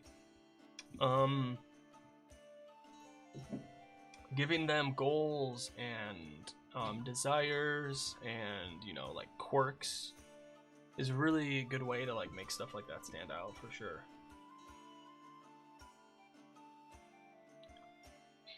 Dun dun dun dun. Goblins. Goblins can have a variety of skin tones.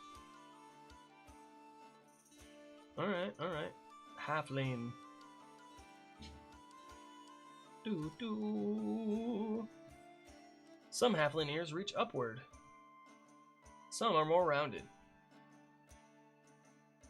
That's so cool, makes conflicts more vibrant and lively. Yeah, exactly. Human. Alright, that sword's kind of dope, not gonna lie. Infernus. Ooh, just a single horn, multiple horns? See? You don't see this shit in D&D. This pops me out just a tiny bit. I don't, the lighting is weird.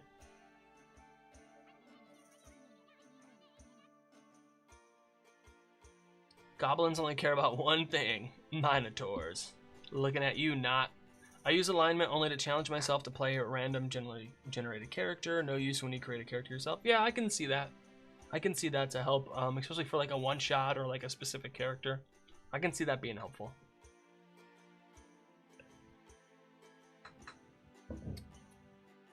When I make characters, I take characters from like books, movies, TV shows, what have you, and I will just combine them. So like this, you know, this, and so that can help me like, oh, what would this character do in this situation, or like, what do I think these 2 characters would do, and like, okay, how can I relate that to this character's background and backstory, and use those to influence like the decision that I make.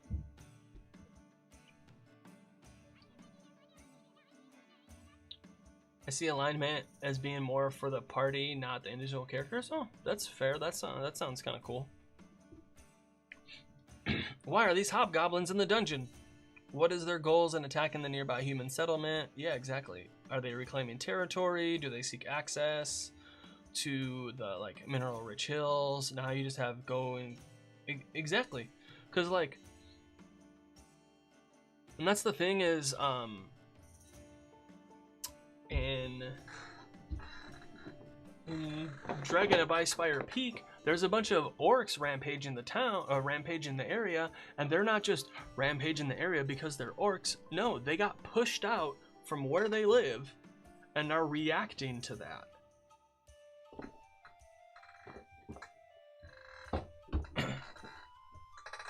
So like, they're not just bad orcs that are there, you know, and sometimes it's okay to just have goblins in a cave, you know, like that's totally fine. Sometimes you just need a fun session of rolling dice and stabbing stuff.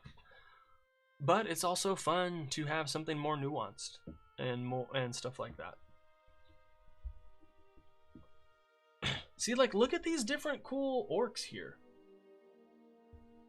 Double set top and bottom, very rare. See, like, that's super cool. Ribbit. Ribbit. I plan to play that module next. I just finished Phandelver. Nice.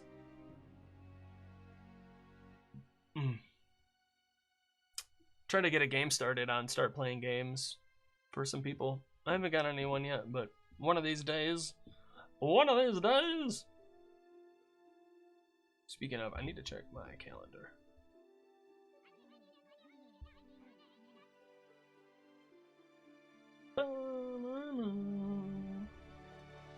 Just having those motivations gives the PCs different options for dealing with the problem. Yeah, exactly.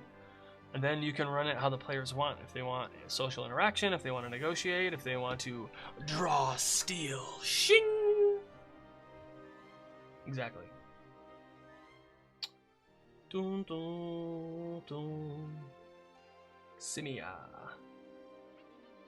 Simi, ya, simi in. Did the dragon module with pack tactics was definitely an interesting experience. Haven't played D&D in a while. Nice. All right, y'all, got ads starting in 5 minutes, and I will be taking a break then. Are you gonna pick up the Draw Steel RPG? Maybe. I'm interested in it. Probably not the book, but I might pick up the PDF. I do think it's really funny though that we have 3 different games all releasing around the same time, I don't know, within like a year of each other, that all use a multiple dice system to create degrees of success. I think that is kind of funny. And kind of like in a reaction to D&D being just like pass or fail, we've had some new games come out that like provide the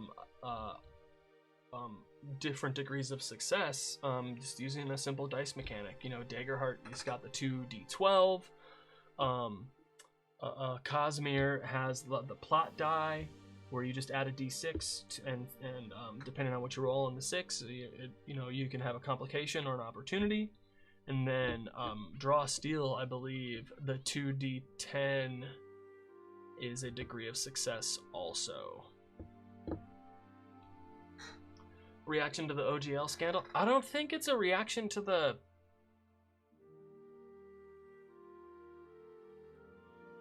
I think these games would have come out no matter what.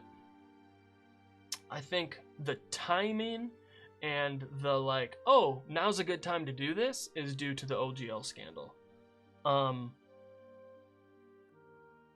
I don't know. I think the multiple degrees of success is a reaction to the pass-fail mechanic of D&D, not necessarily the OGL scandal.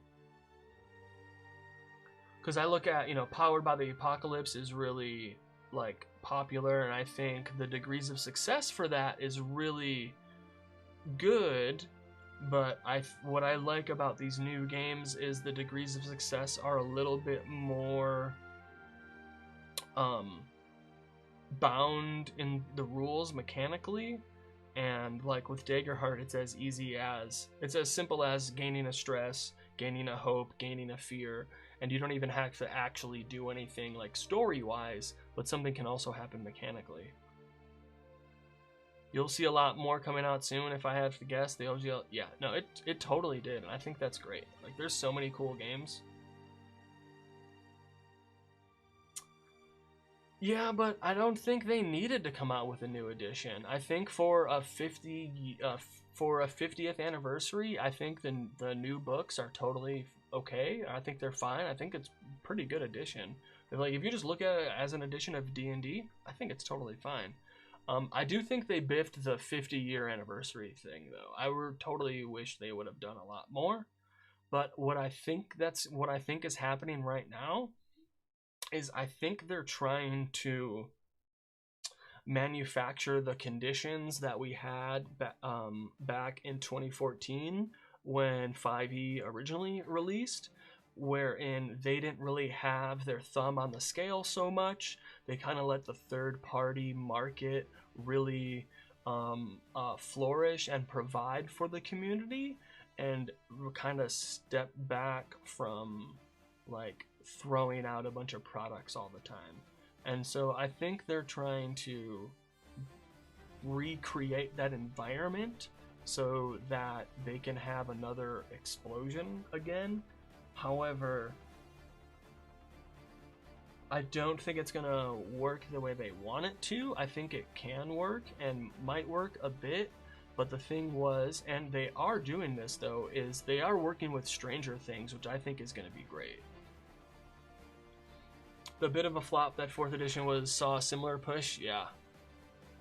I think it was marketing wise. Is what I think is like what they flopped on, not necessarily the game. Cause like, man, dude, these books are beautiful. They are gorgeous. I love flipping through them. But the thing though too, and like what I want to do is, whenever I start somebody with Dungeons and Dragons, whenever I get a new player, I want to, in that same conversation, in that same first session that we play, talk about other games. I think if you talk about D&D, you should also talk about other games. However, ads are coming, and I'm going to take a break. We'll be back in a few minutes. I really appreciate you all hanging out, stopping by. This is a really fun chat. I'm really enjoying this. But I'll be back in a couple minutes. Get some water, stretch, have a snack. I'll be back.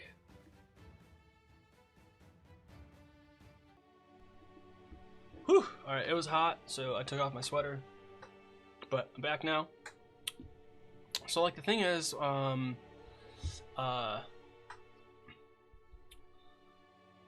totally understand. Each edition of D&D has its good things, its bad things. It's like I think every edition of D&D has its flaws, has its merits. Is any edition better than the other? I have no idea because I haven't played all of them. I would love to play every edition of D&D one day. That sounds like a really good comparison to do.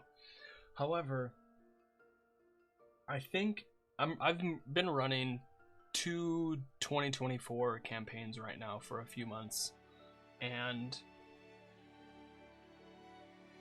I can barely tell the difference. It's negligible, I would say, the difference between the two games.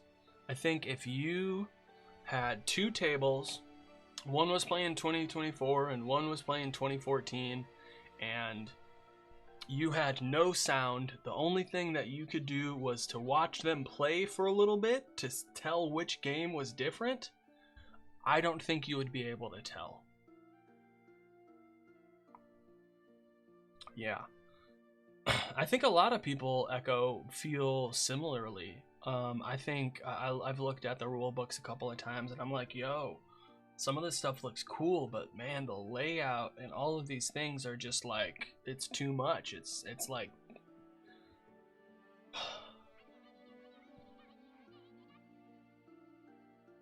And so, have you guys seen the talk that they gave about how they created 2014 5e D&D?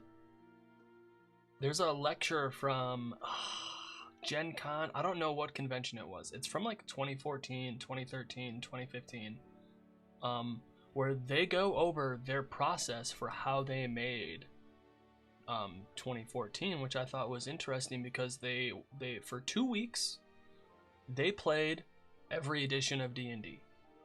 They spent 2 weeks playing every edition of D&D together and taking notes, writing down what they liked, what they didn't like, what similarities, what through points through all of these games, through all of these editions, from 0 edition all the way through 4th edition. What commonalities, what through lines do all of these games have? That's what we want 5th edition to be. We want it to be the D&D-est of D&D. We want it to be the most D&D that it's ever been.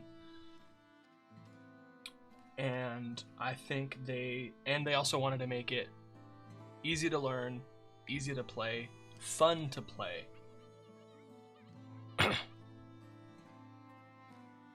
3.5 in Pathfinder? Yeah, exactly. It's all just a game. I think it's totally like... The thing though too is like... the compatibility is a bit better than 3.5 and Pathfinder. I think. I don't know. From what it sounds like, I don't know if you could totally just transfer over something from 3.5 to Pathfinder, like, without changing nothing. But there are things from 2014 and from 2024 that you can go back and forth on without having to change any language at all whatsoever. Yeah, from what I understand, 4th edition really made a video game mechanical, like, heavy version of the game. You can, it just takes a little bit of math. Yeah, see, but what I'm saying is, with 2014 and 2024, you can. I don't need to add, it just takes a little bit of math. I don't need a qualifier on the statement. There are some things that can just be used in 2014 and 2024. Hi! Hey, Actual Pineapple, what's good? Thanks for stopping by. Like, stat blocks. You can use them in 2014 and 2024. You don't have to do any math. It's going pretty good. I run DCC almost exclusively. I use materials from early editions of D&D, Shadow Dark, Labyrinth Lord, Swords and Wizardry, with almost no conversion work. See? There's a qualifier with almost no conversion work. I can grab a 2014 D&D monster manual and I can use it for 2024 with I don't need a qualifier. It just works. That's the difference in like compatibility. Even with older editions of D&D, if you're trying to get to 5e, you have to do conversion work. That's what I'm saying. They're the same game. Like,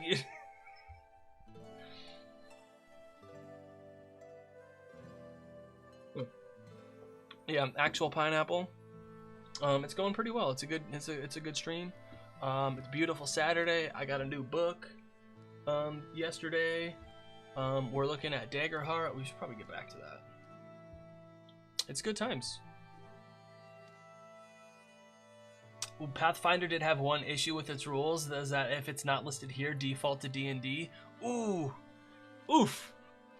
Yeah, I'm a ttrpg dev, and doing this is difficult. I think a lot of people are harsh on 24 because 2014 had 2 editions. 2014, what I call Community Edition, was how the game was actually played. 2014 and 24 are nearly identical, but the Community Edition in 2024 is like whiplash. 17! Hey, salvage bar, that's pretty good. You got a 17? Snaps, holy cow, good job. Stars. welcome. I don't know, I feel like they codified more of the community rules into 2024. Like, a lot of people use potions as a bonus action, and that's now a rule. But I do see what you're saying in that I do think that, like, what you're saying, there's the book, and then there is how people play the game. And the thing, though, too, is, like, yeah, those are two different things, but the book is only the thing that it can be because it's words and it's printed and it exists forever in that way. The community edition is different for every single table that exists. Unless you're Adventurers League, but then there's going to be slight differences. And so I think now there's 3 editions or 4 editions now, because you have 2014, Community 2014, we have 2024, and Community 2024. Salvage, I like 2024. I enjoy it. I know people that enjoy it. You're not the last one who likes it. There's a bunch of people that I know that like it. There's people here watching that like it. You're not the only one.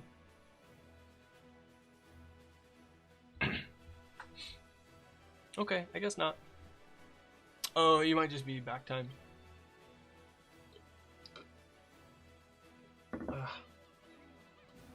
I kid. Okay. I was like, wait, what? No. I just don't like the price tag. I totally feel that. I totally get that. Cause like, if you already have the book of the 2014 books, I totally get not wanting to buy the new ones. Totally understand that, you know? But if you're new, if you've never played before, you know, like, or even if you're a 2014 player and now in 2025 you wanted to start dungeon mastering, picking up the 2024 Dungeon Masters Guide is, I mean, I would probably recommend that one over the 2014 one. To be honest, I would recommend having both, because there's like some really good content in that 2014 Dungeon Masters Guide via the random tables and stuff. But like the layout and the information of how the game works is definitely like way better.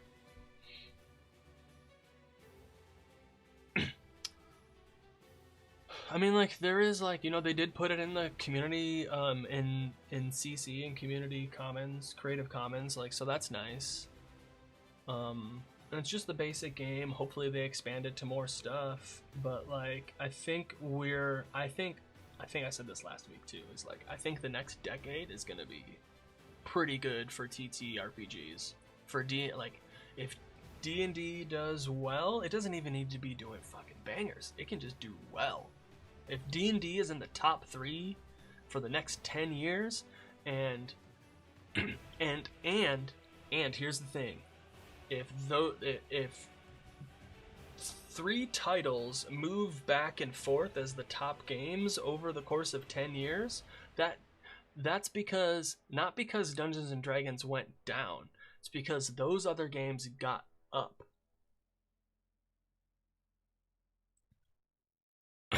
I don't think you're taking away from the pie of Dungeons and Dragons if Daggerheart or if Drawsteel or Shadow Dark or whatever. It's so hard to, I mean, like, I do not envy making a game this big at all whatsoever. I think that's a monumental task. I too wish they did a better job playtesting, but man, that is to go from, it's like, it's one thing for like one dude like me or you to like put something on the internet and anyone can download it, so it's available to infinity of people. But like when Wizards of the Coast puts out something for Dungeons and Dragons, like, you know, that's 15 million people, 20 million people, 80 million people. Like, and the test pool is so small, and you go to a pool that's so wide. you can't help but have interactions that are bad. It's like a video game. You can patch it all you want. You can spend forever patching all the bugs out of a video game. You can't playtest for how much better the players have become. Yeah.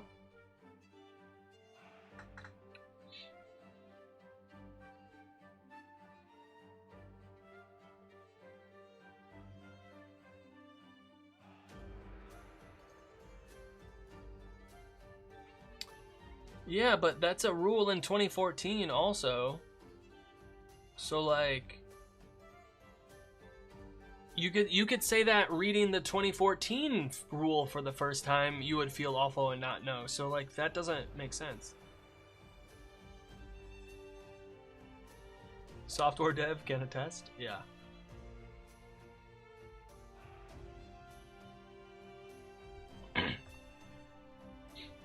Because like that rule exists in 2014, so it's not like them reading the 24 book for the first time is like popping their bubble. Reading the 2014 book for the first time would pop that bubble.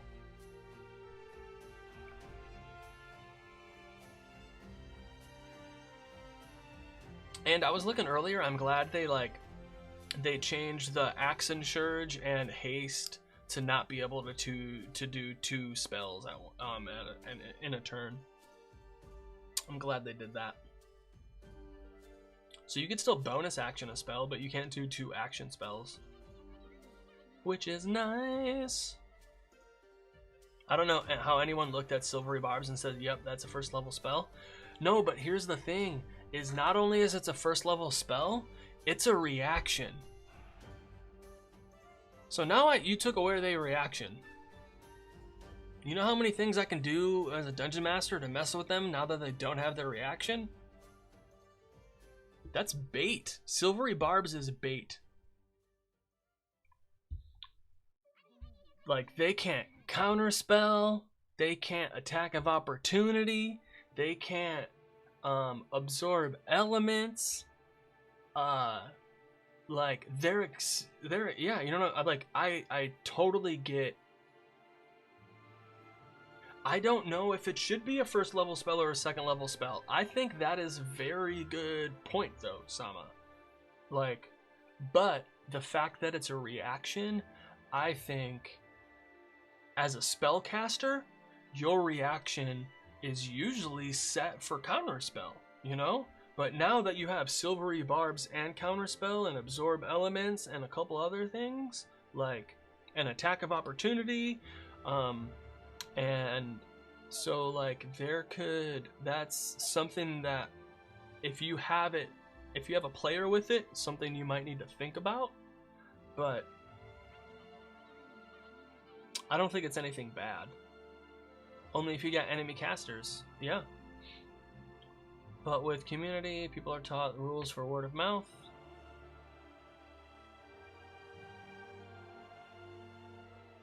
Yeah.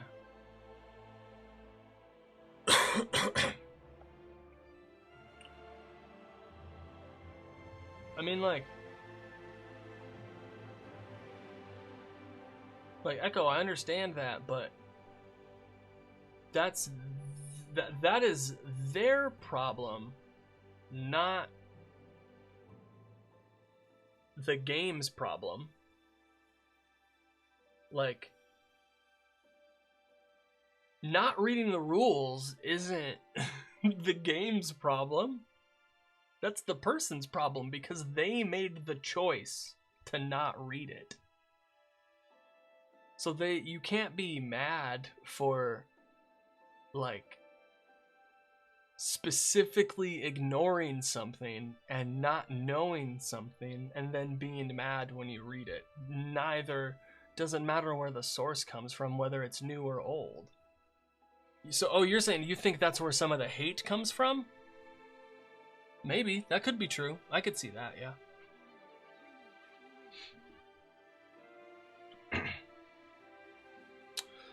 We've come so far from 1975 that you said it earlier, D&D is no longer just a game. Once you add in the amount of time spent playing a campaign, purchasing the props, and the accoutrement, it has become a lifestyle.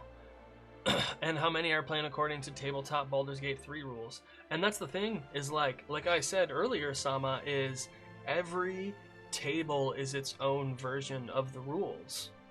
So like, who cares if there's tabletop Baldur's? And that's the thing, is like, especially when we're arguing online, is we all have our own version of D&D that we're running. I'm running D&D 2024 Craig edition, you know? You're running D&D 2014 Sama edition, or whatever it is. Like, so we're coming at it from all these different angles, and it can be so hard to see the same, to see that we're actually talking about the same thing in many different ways. Yeah, there are many versions, there are tables, exactly. And for me, the only wrong way to play is to be an asshole and flip the table over and storm out so like no one can play anymore. That's the wrong way to play. I don't think I've run a table 100% raw since 1985. Yeah, that's what I'm saying, is like, what's raw anymore? Like, Adventurers League? I'm running D&D 2000 Johnny Edition. That's what I'm saying, man.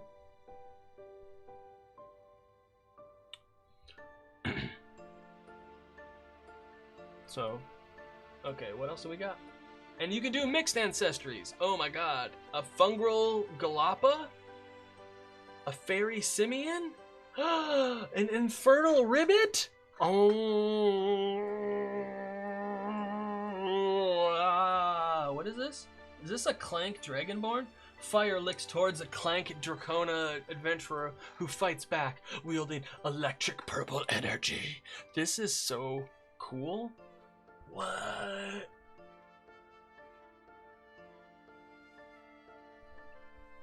It's so cool. Community! Sorry if that was too much. All those ancestors can't help but get it on with each other. They some freaks. So now see, earlier, if you were like a human Galapa hybrid, then you would be like, be a humanoid. I blame Laura Bailey. You can't just blame Laura Bailey. They are all horn dogs over there. Every single one of them. Each community entry suggests 6 adjectives that you can use as inspiration when crafting a character. Cool. Highborn.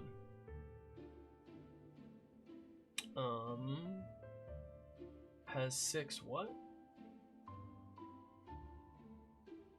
1, 2, 3, 4, 5, 6. Oh, it has 6 adjectives, inspiration when crafting a character.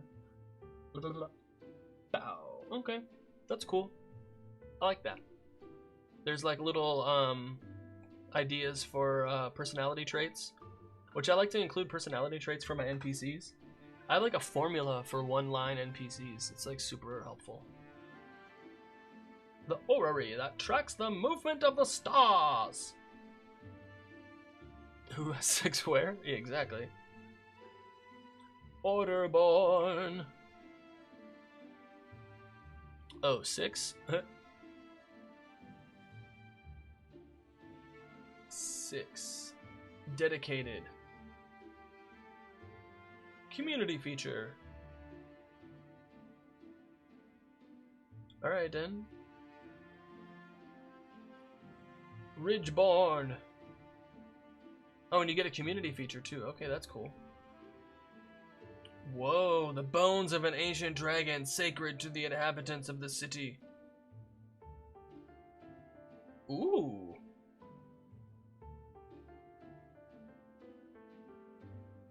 This is super cool. Hey, this is totally, check this out. This is the same thing in this book.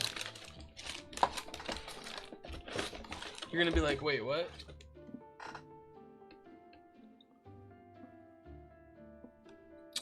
Let me see if I can find the... It's so good.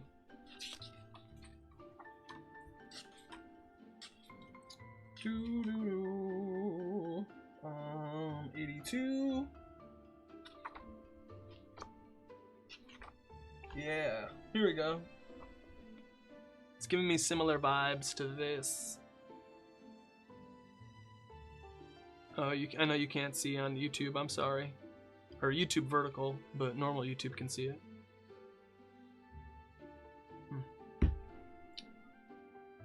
Because it's totally, it's a similar cultural touchstone, I believe, that they're going for.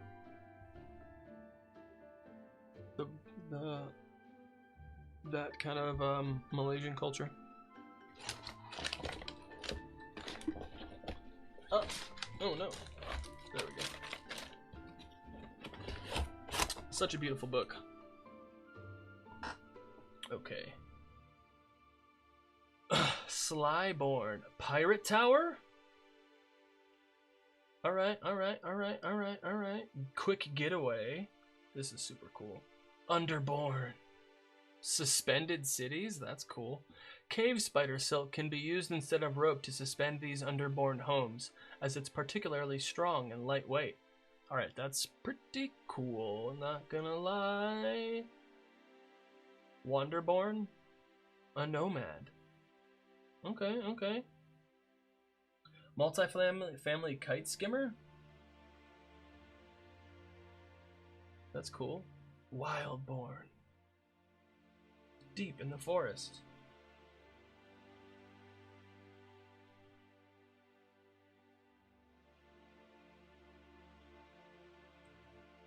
Adjusting. Okay.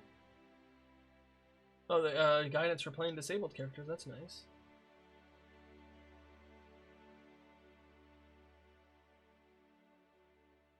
Dun dun dun dun. Whoa. Oh. Oh. Playing an adventure. What's the a giant woman with a top knot leans an arm against the wall and gazes at the lips of the elven woman who smiles up at her. Alright then. In this chapter, we'll cover what you need to know as a player to start your adventure, including the core mechanics, combat, leveling up, equipment, and a few optional rules you can add to your game.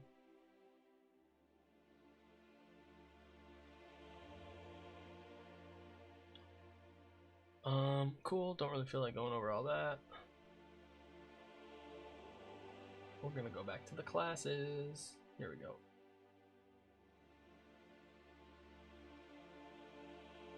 Yeah, so each class has 2 domains.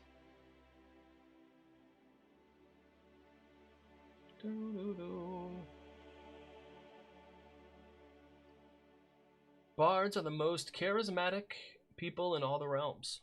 Members of this class are masters of captivation and specialize in a variety of performance types, including singing, playing musical instruments, weaving tales, or telling jokes. Oopsies. Whether performing for an audience or speaking to an individual, bards thrive in social situations. Members of this profession bond and train at schools or guilds, but a current of egotism runs through the O's of the bardic persuasion. While they may be the most likely class to bring people together, a bard of ill temper can just as easily tear a party apart. Scanlan, the class, pretty much.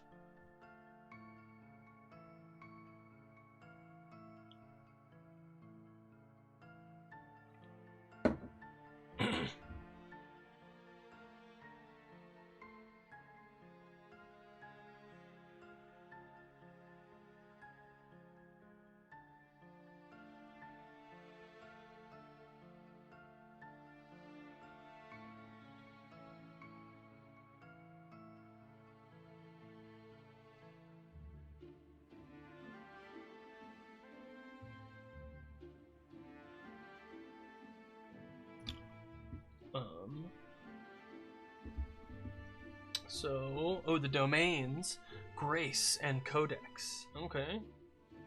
Starting hit points, 5.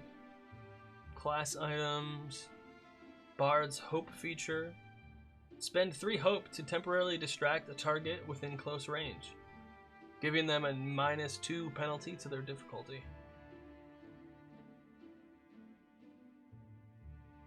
Okay. Rally. Once per session, you can rally the party.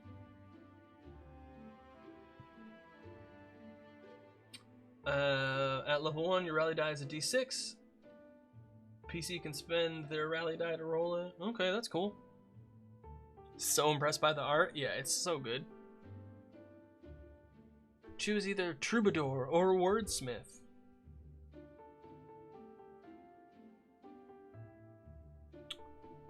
Spellcast trait is Presence.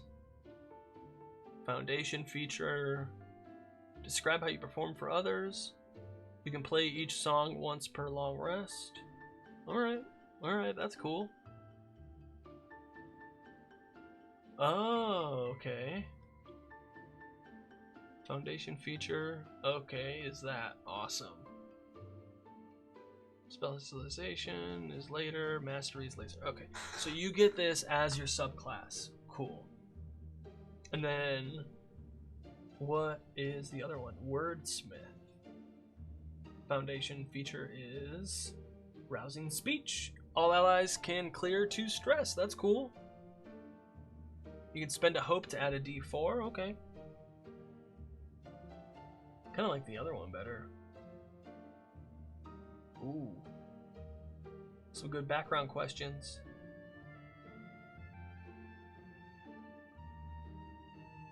Oh. Some good. I like these. The connections and the background questions. That's pretty good. Who from your community taught you to have such confidence in yourself? Man, the art is just so good. Druid.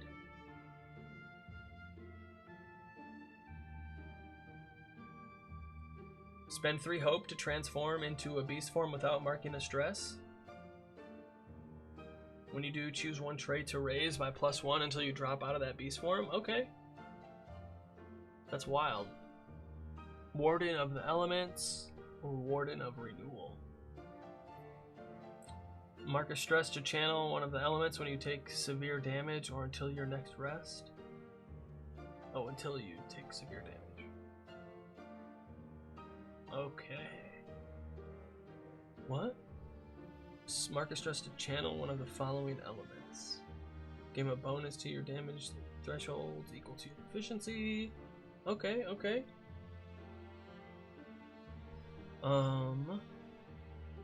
Warden of Renewal. Once per long rest, you can create a space of natural serenity within close range. When you spend a few minutes resting within the space, clear stress equal to your instinct, distributed as you choose between you and your allies. Okay. Spend 3 hope to clear hit points. That's not bad.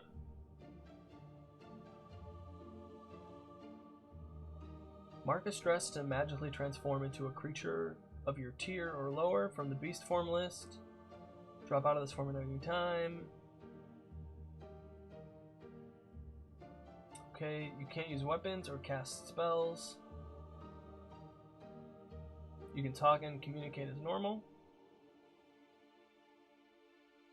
While you're in beast form, your armor becomes part of your body. Ooh.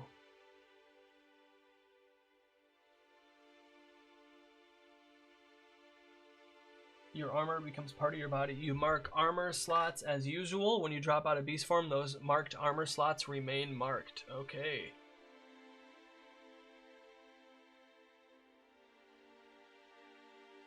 Wait, that's a... Oh my god. A wooden clank encourages a flower to bloom with their magic as a crow looks on from their shoulder. That's so cool. Whoa. I like that a lot. It's a wooden robot druid. That's pretty cool. This art is beautiful. Use your beast form features. So it's not even like specific. It's not like they have a little option for everything. Deer, gazelle, coyote, hyena. But it's like themes. So that's nice. I like that. Your movement is silent. Cool. Tier 1, Tier 2. Mighty Strider. Pouncing Predator. Okay. Powerful Beast. Ooh, Tier 3. Legendary Hybrid. Okay. Massive Behemoth. Mythic Beast. Mythic Hybrid. Terrible Lizard. That was kind of cool. You could be a lot of cool things.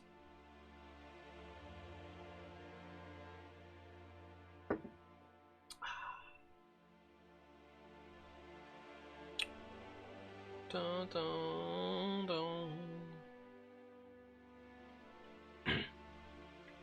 Awesome.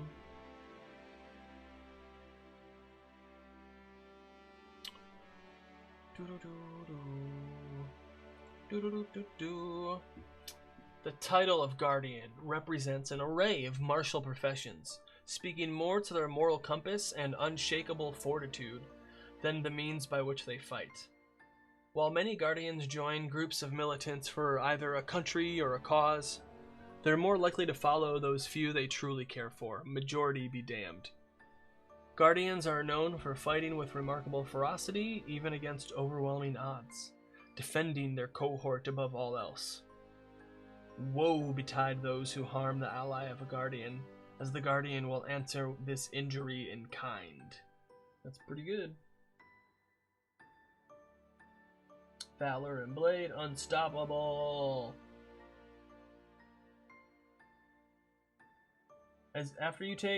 After you make a damage roll that deals 1 or more hit points to a target, increase the unstoppable die by 1. When the die's value would exceed its maximum, or when the scene ends, remove the die and drop out of unstoppable. While unstoppable,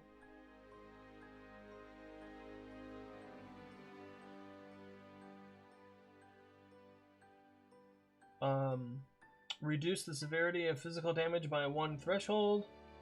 You add the current value of the unstoppable die to your damage roll. You can't be restrained or vulnerable.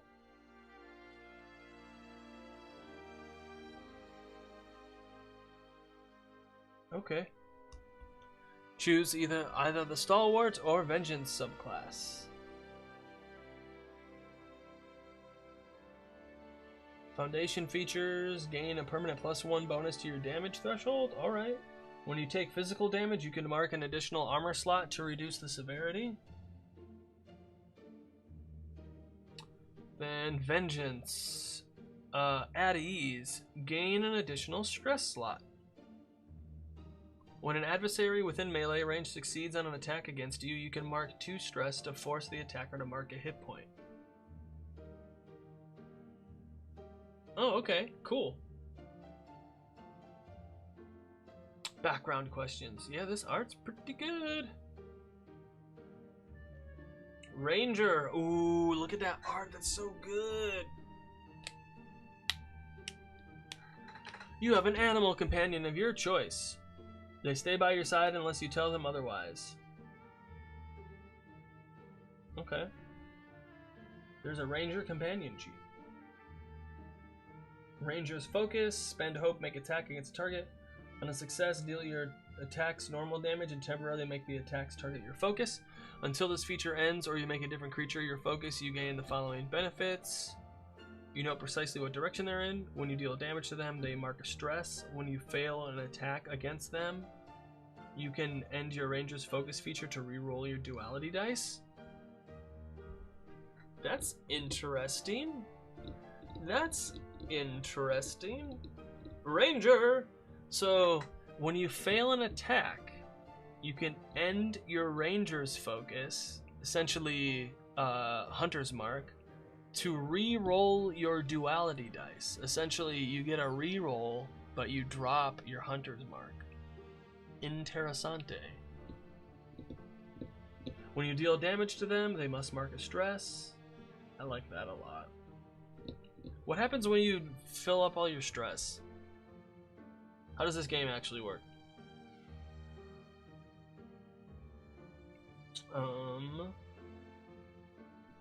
Evasion, stress, page 92. Stress represents the mental and physical strain your character suffers during their adventures. Some features, such as your spells or abilities, might require you to mark a stress to use them. Additionally, the GM might offer you the chance to mark a stress in exchange for succeeding at the action you're taking. When you mark this stress, consider the burden your character knowingly accepts. Does their anxiety increase? Do they willingly dive back into danger? Are they willing to take minor abrasions to fatally wound their foe? When an effect requires you to mark stress, do so on the slots of your character sheet. When you mark your last stress, you become vulnerable until you clear at least one stress. If you're ever forced to mark one or more stress, but your slots are already full, you must instead mark one hit point. For example, if an adversary forces you to mark 3 stress, but your stress is already filled, you instead mark 1 hit point.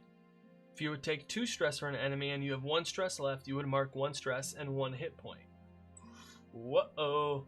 As with hit points, when you make downtime moves, you have the opportunity to clear some stress. Additionally, as your character levels up, you can choose to permanently increase the amount of stress they can withstand. That's good. So you can increase the stress. That's awesome. You can increase the amount of stress you can withstand. Good. Some adversary actions require you to mark stress. Your GM can tell you to mark a stress to represent a complication or a consequence of an action. Stress removed. Certain moves require you to mark a stress. So what was number 2? It does make sense. Yeah.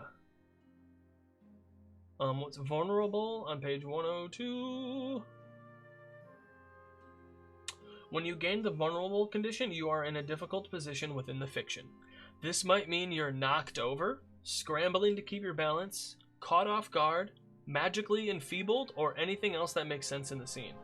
When a creature becomes vulnerable, the players and GM should work together to describe narratively how that happened.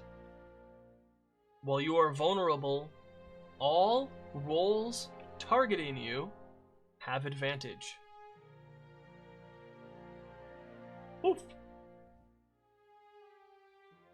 Wait, are there really only 3 conditions? Hidden, restrained, and vulnerable? Alright then. There's gotta be more. Death moves!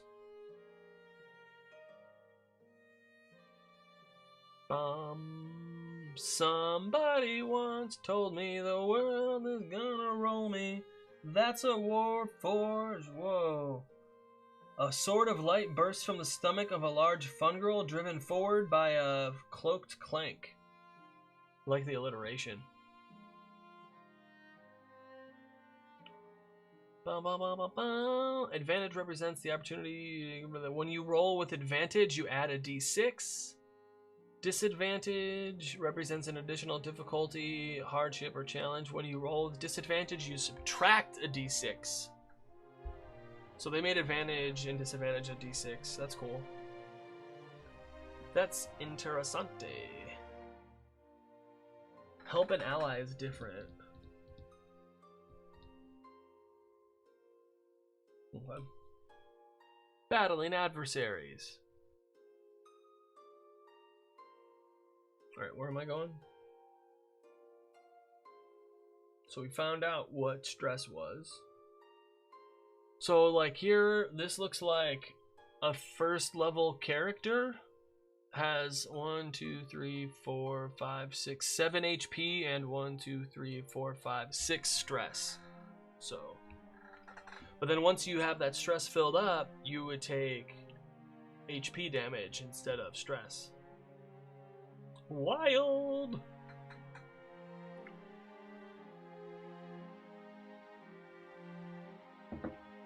Alright, where were we? We were talking about the Rangers. Beastbound.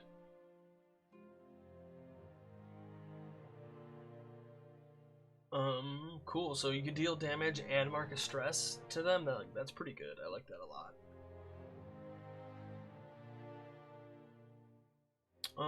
Wayfinder. When you make a damage roll, you can mark a stress to gain +1 bonus to your proficiency. Additionally, when you deal severe damage to an adversary, they must mark a stress. Okay. Path forward when you're traveling. I don't know if I like that. +1 bonus to your proficiency. Like, I don't know. When you're traveling to a place you've previously visited, or you carry an object that has been at the location before, you can identify the shortest, most direct path to your destination. Alright, that's cool. I like that. This art is just gorgeous. I know we keep saying that, but...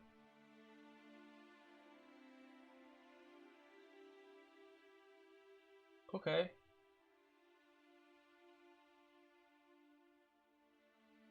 Okay. Attacking with your yeah, you can do all these things with your companion. That's cool. You gotta, when you choose the Beastbound Ranger subclass, take a companion sheet. Here's your companion sheet. So they have stress too. And they have training, they can level up. They have evasion.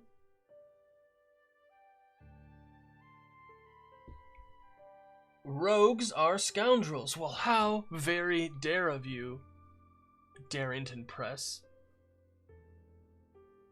Rogues are scoundrels, often in both attitude and practice. Broadly known as liars and thieves, how dare you! The best among this class move through the world anonymously. That's right.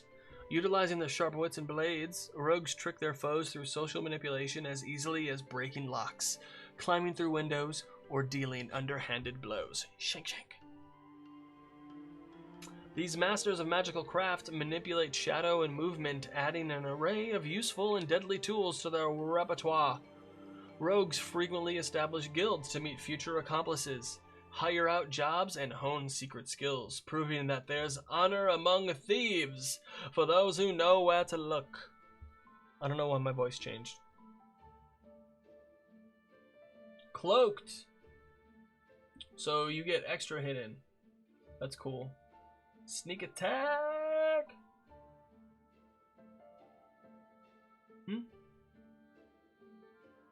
When you succeed on an attack while cloaked or blah blah blah, add a number of d6s equal to your tier.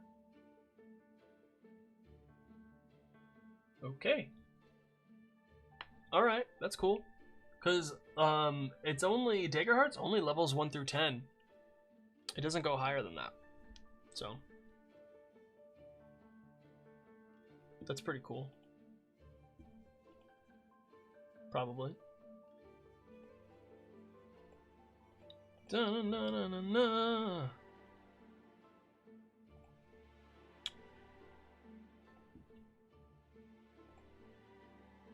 It makes sense. Here we go. Alright. Rogue subclass, Nightwalker. Play the Nightwalker if you want to manipulate shadows to maneuver through the environment. Shadow Stepper. You can move from shadow to shadow. When you move into an area of darkness or a shadow cast by another creature or object, you can mark a stress to disappear from where you are and reappear inside another shadow within far range. When you reappear, you are cloaked. That is awesome. That is pretty cool. What else we got? Syndicate. Play the Syndicate if you want to have a web of contacts everywhere you go. Well connected. When you arrive in a prominent town, you know somebody. Cool. Awesome. That just means you have NPCs in every town you go to. Awesome. Seraph. Seraphs are divine fighters and healers imbued with sacred purpose.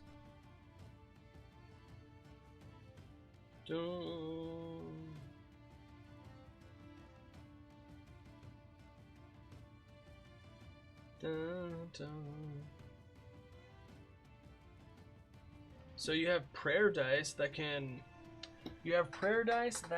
reduce incoming damage, add to a roll's result, or gain hope equal to the result. At the end of each session, clear all unspent prayer dice. That's cool. And so this is a session-based ability. So at the beginning of each session, you get these things. Divine Wielder. Play the Divine Wielder if you want to dominate the battlefield with a legendary weapon. Okay, that sounds kind of cool, not gonna lie. Spirit Weapon. When you have an equipped weapon with a range of melee or very close, it can fly from your hand to attack an adversary within close range and then return to you. You can mark a stress to target an additional adversary within range with the same attack roll. Okay. And once per long rest, touch a creature and clear 2 hit points or 2 stress. That's pretty good. That's good. I like that a lot. Whoa. Winged Sentinel. Wings of Light. You can fly. While flying, you do the following. Mark a stress to pick up and carry another willing creature. Spend hope to deal an extra 1d8 damage on a successful attack. Okay, that's cool. Why doesn't the other one do that? Or I guess you can. No, you can't. You can add it to add to a roll's result after the roll is made. Oh, I guess you could add to damage that way too then, if you wanted. Maybe if you knew what the thresholds were. I don't know. Who knows? Let's see, we got Sorcerer, Warrior, Wizard. Okay.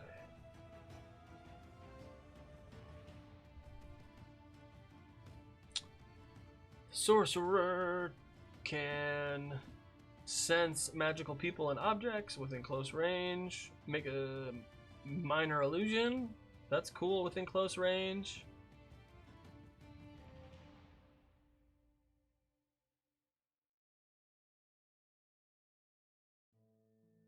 Okay. Enhance a spell that deals damage. Once per long rest, you can place a domain card from your loadout into your vault and choose to gain hope or enhance a spell. So you lose access to that for the rest of the day then? That's crazy. You can shape elements. Okay. That's not bad. Primal Origin, manipulate magic. After you cast a spell, whoopsies, or make an attack using a weapon, you can mark a stress to do one of the following. Extend the spell or reach by 1 range. Gain +2 bonus to the action's result. Double a damage die of your choice. Hit an additional target within range. That's cool. I want that. I want to play that. Give me that. Give me that one. I want that one. Mess everybody up. Warrior. Attack of opportunity. Okay, so only warriors get attack of opportunity. When you deal physical damage, you gain a bonus to your damage roll equal to your level. Okay. Call of the Brave. When you fail a roll with fear, you gain hope. That's cool.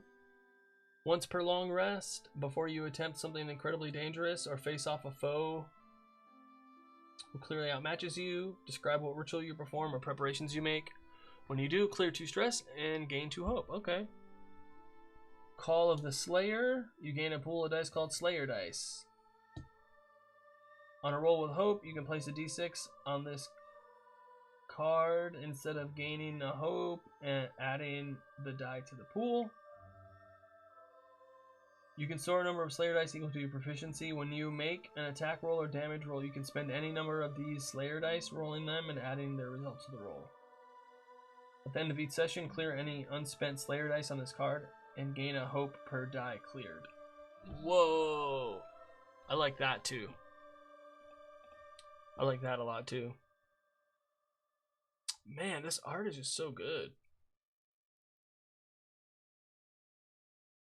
Wizard! Whether through an institution or individual study. Class features. Spend 3 hope to force an adversary within far range to re-roll an attack or damage roll. Whoa! Wait, what was... Spend 3 hope to gain +1 bonus to your attack rolls until your next rest. Sorcerer. Spend 3 hope to reroll any number of your damage dice on an attack that deals magic damage. Okay. Take an additional domain card of your level or lower from a domain you have access to. Whoa. When you utilize an experience, you can mark a stress instead of spending a hope. If you do, double your experience modifier. What? School of Knowledge, School of War. You focus your studies, gain an additional hit point slot. Alright.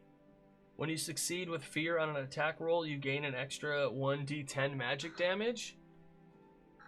Okay, I might like that also. No, the Sorcerer is better. Sorcerer is better. Ancestry. Clanks. Awesome. We went through all this kind of already. Cool, that was fun. We can go through more later on, but I'm gonna wrap up here because I got stuff to do later. But we can next time we can look at some more stuff if you want. Next week we can look at, because we did campaign frames, we did preparing an adventure, we did all of these kind of stuff. We could like go over the actual core mechanics and flow of the game next time if we want. Or maybe next time we could like make a character. That would be cool too. I'd be down for that. But let's see.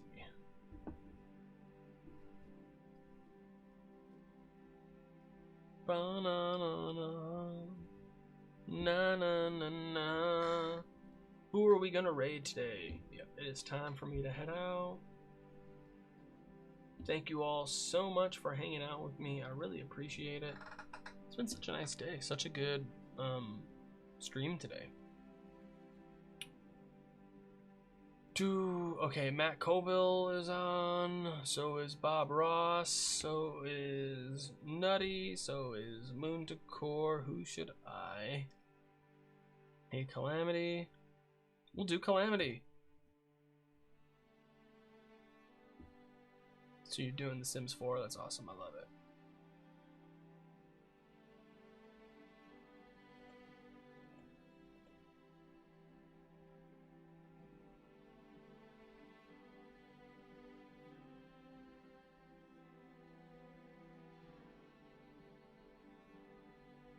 Yeah, we will go to Calamity, because they're awesome. Okay, can't raid them, alright. Then I'll just raid Matt Colville?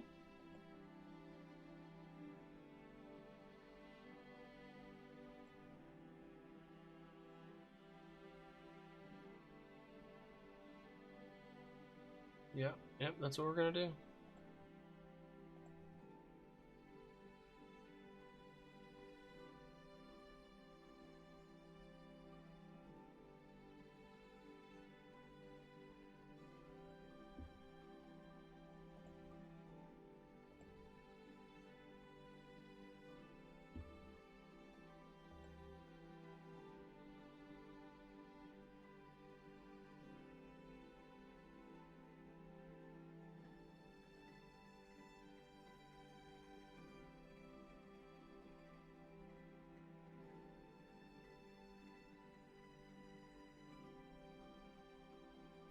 Awesome.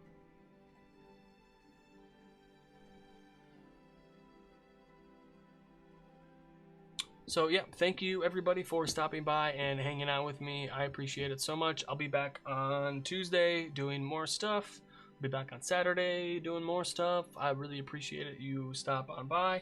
Oh, Tuesday, September 2nd, I'm doing a birthday stream. So please mark that on your calendar, save the date. It's gonna be super awesome. I got a lot of cool stuff planned. It's gonna be like super fun. It's gonna be a long, like day-long stream. It's gonna be super fun.